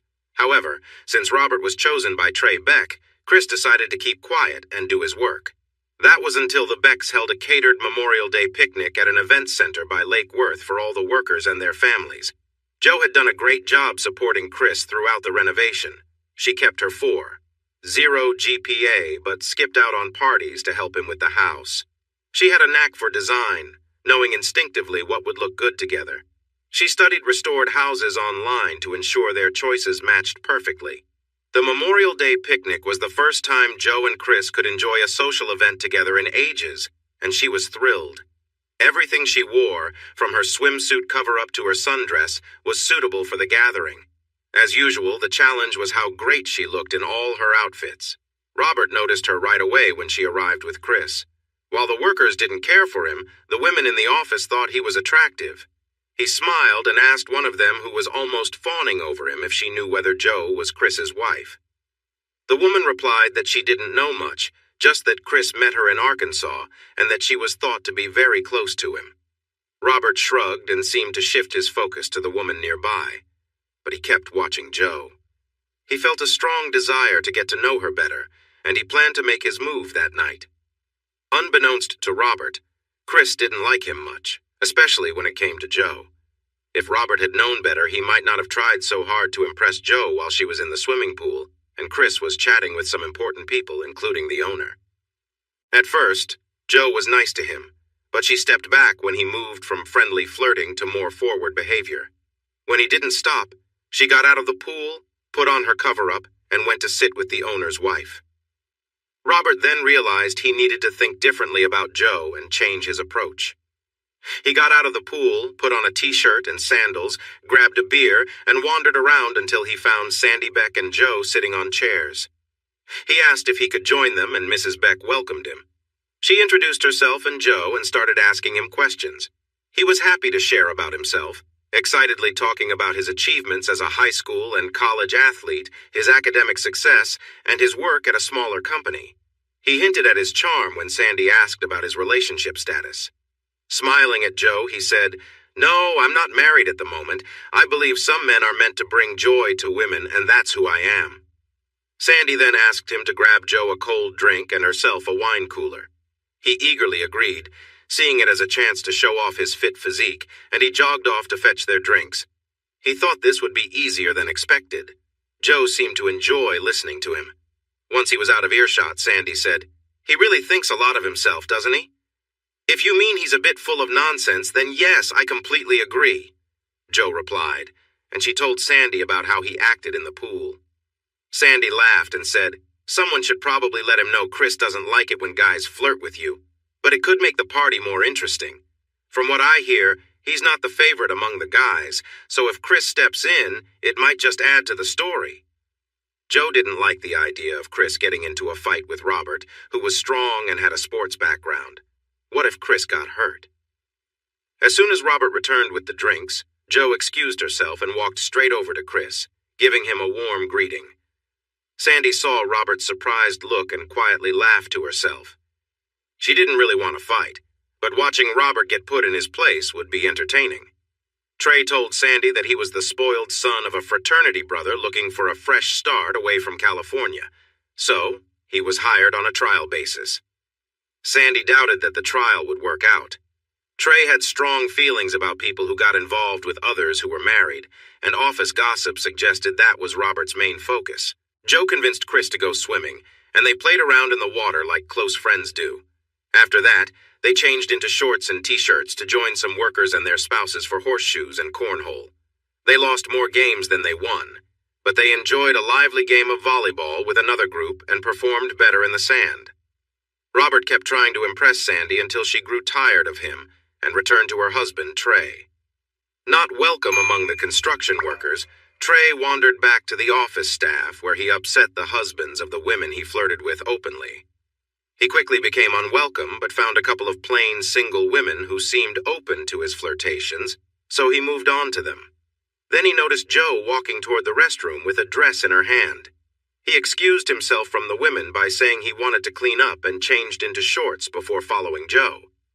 The men's and women's restrooms were next to each other, and he waited for Jo to come out in her nice sundress. When she did, he approached her along the wall. She told him she wasn't interested and tried to walk past. He blocked her path by placing his hand against the wall and putting his other hand gently on her waist. He told her he knew she was interested in him and wanted to be closer. Jo used a trick she learned before and aimed a knee at him.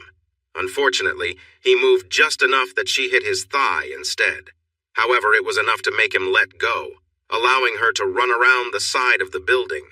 He shouted in frustration and chased after her, catching her and covering her mouth to keep her quiet, lifting her slightly by the waist.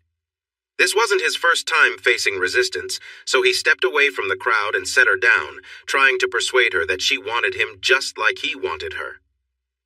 Jo relaxed a bit, and he took his hand away from her mouth. She quietly asked, "Do you have good insurance? You might need it." He laughed, saying she couldn't possibly hurt someone like him. She laughed too, then pointed toward the corner where Chris was casually leaning against the wall, looking curiously at them. Standing behind him were Jim Bob, Trey, some workers, and a few husbands who were upset with him earlier. "I know you're better looking and smarter than the rest of us, Bobby boy, but I think you realize that's my girl you're holding. She doesn't want to be with you." He shook his head. "I've been known to stand up to someone for less, baby Bobby." Robert let her go, took a step back, and began to blame Jo. Jo turned and lightly kicked him in the leg, but her small sandals hurt her toes more than it hurt him. She hurried over to Chris and said, "Honey, don't waste your time on him. He's not worth it. Let's go back to the party and leave him here with these gentlemen." One of the strong husbands stepped forward, saying, "I call dibs on him." Others quickly lined up behind him. Chris laughed and turned to Jim Bob and Trey, saying, "I can't recommend him for his job. He doesn't care to learn anything and annoys everyone." "Don't worry, Chris," Trey replied. "Jim Bob warned me. I helped him out as a favor to a friend, but we already have someone ready to step in, and Jim Bob will help the new guy start on Tuesday. Now let's walk back to the party and forget about what happens here." Later, Robert was able to leave the parking lot after a group of men helped him to his car. He didn't look so good anymore and wasn't being so cocky as he drove off with a screech of tires and a cloud of dust. "Guess I'll have to send him his severance pay," Trey joked. Once the laughter faded, Chris said, "Thank you for the warning, Sandy." Jo declared, "If you hadn't come, I was going to step on his foot and push him away when he let me go." Trey assured her, "I'm sure you would have taken care of him, but we came to support you just in case." He hugged her tightly, and she smiled. The people around her cheered for her strength, but many jokingly glanced at Chris. He didn't share that he had been watching her carefully even before Sandy spoke. He knew from experience that Jo's looks would always attract all kinds of men, including those who were not good. Because of that, he made sure to keep an eye on her and her situation whenever he was nearby. She saw herself as strong and independent, which he appreciated and encouraged, so he never made it obvious that he was looking out for her. After working hard on the barn all Saturday, Chris pulled Joe into his arms and insisted they take a break. "We have tonight, tomorrow, and Monday to spend time together before I go back to work and you go back to class. I don't want to waste this time in my work clothes and feeling tired. We've reached a good point right now, and honestly, I don't need to be in the barn anytime soon. Let's go out tonight, sleep in, go to church, and take a nice drive on Sunday afternoon. I want to show you the lake property we talked about. Dad and I went out there last Saturday to meet with the owners. They have until June 10th to make a decision, but I'm pretty sure they will accept our offer. I want you to see it. I love all these ideas, but I do have one worry, Chris. Will this new property keep you busy like this house has? Because if it does, you'll never finish the other buildings and the yard." "No, Joe, it won't. Dad and Trey already have a plan for the new project, which is simpler and quicker than fixing up the old one. I won't have much to do besides making plans for the house, dock, boathouse, and beach. Come with me tomorrow, and you'll see what I mean." That night, they met up with John, Mary, Dawn, and Lynn downtown. They walked and danced so much that they almost missed church the next morning. Joe was asked to join the choir again, but she told them she was too busy. They decided to get a picnic from Chicken Express and made the Oranda half-drive to the west side of Lake Whitney. They stopped at the old ranch house where Joe easily talked with the elderly owners. Nanny showed Joe around her home, while Grandpa Ed toured Chris around the barn and yard. They enjoyed homemade coffee cake and coffee together. Nanny and Grandpa Ed took the dirty dishes to the kitchen while their guests finished their drinks. Chris could hear their voices chatting, even while Joe talked about how good the coffee cake was. When they returned, Ed smiled and said they were glad to let Chris and Joe check out the land. Nanny added, "Having you two here made everything easier. After meeting Chris and Dan, we were leaning towards saying yes, but after getting to know Joe better and seeing how wonderful Chris is, we decided you are just the neighbors we want. We will tell our lawyer on Tuesday, and your dad should hear from him a day or two after that. Treat that land like it's already yours. All we ask is that you come by and visit us sometimes. I have 2 sisters and a mom who will probably visit more than you expect, but I promise we'll be good neighbors and friends," Chris assured them. After hugs, they drove away, and Chris called his dad from the site of the planned lake house. "If you get a call from Meridian, Texas next week, answer it, Dad. Joe charmed them so much today that they decided to accept our offer. Why does that not surprise me? We would have finished this much sooner if we had let the women handle things and stayed away ourselves. That's a lesson for next time. And son, after watching them take charge at your new house, I'm going to tell them to get involved. Otherwise, the builders will have a lot of changes to make, and we'll be in trouble." Chris brought a tarp and some blankets. Spread out on the thick grass on the hilltop, they made a cozy place for a playful spirit and her partner. Chris had seen her without clothes before, but he had never seen her lying in the sun on a warm day on soft blankets surrounded by nature. He quickly put on his pants, grabbed his phone, and took many pictures in different poses, saying, "To keep me warm on those cold nights in Colorado." Joe happily joined in, but she started to worry about him being all alone during those chilly evenings. As she laid on her stomach, playfully kicking her feet in the air and glancing at the camera, she wondered how she could convince her school to let her attend a different college for a year and still keep her scholarships when she returned. She thought about that idea now and then while they enjoyed each other's company under the stars, with the moonlight lighting up the scene beautifully. Thanks for watching this video. Don't forget to subscribe to Infidelity Plus to stay updated with more captivating tales of infidelity and payback. Turn on notifications so you're the first to see our latest content.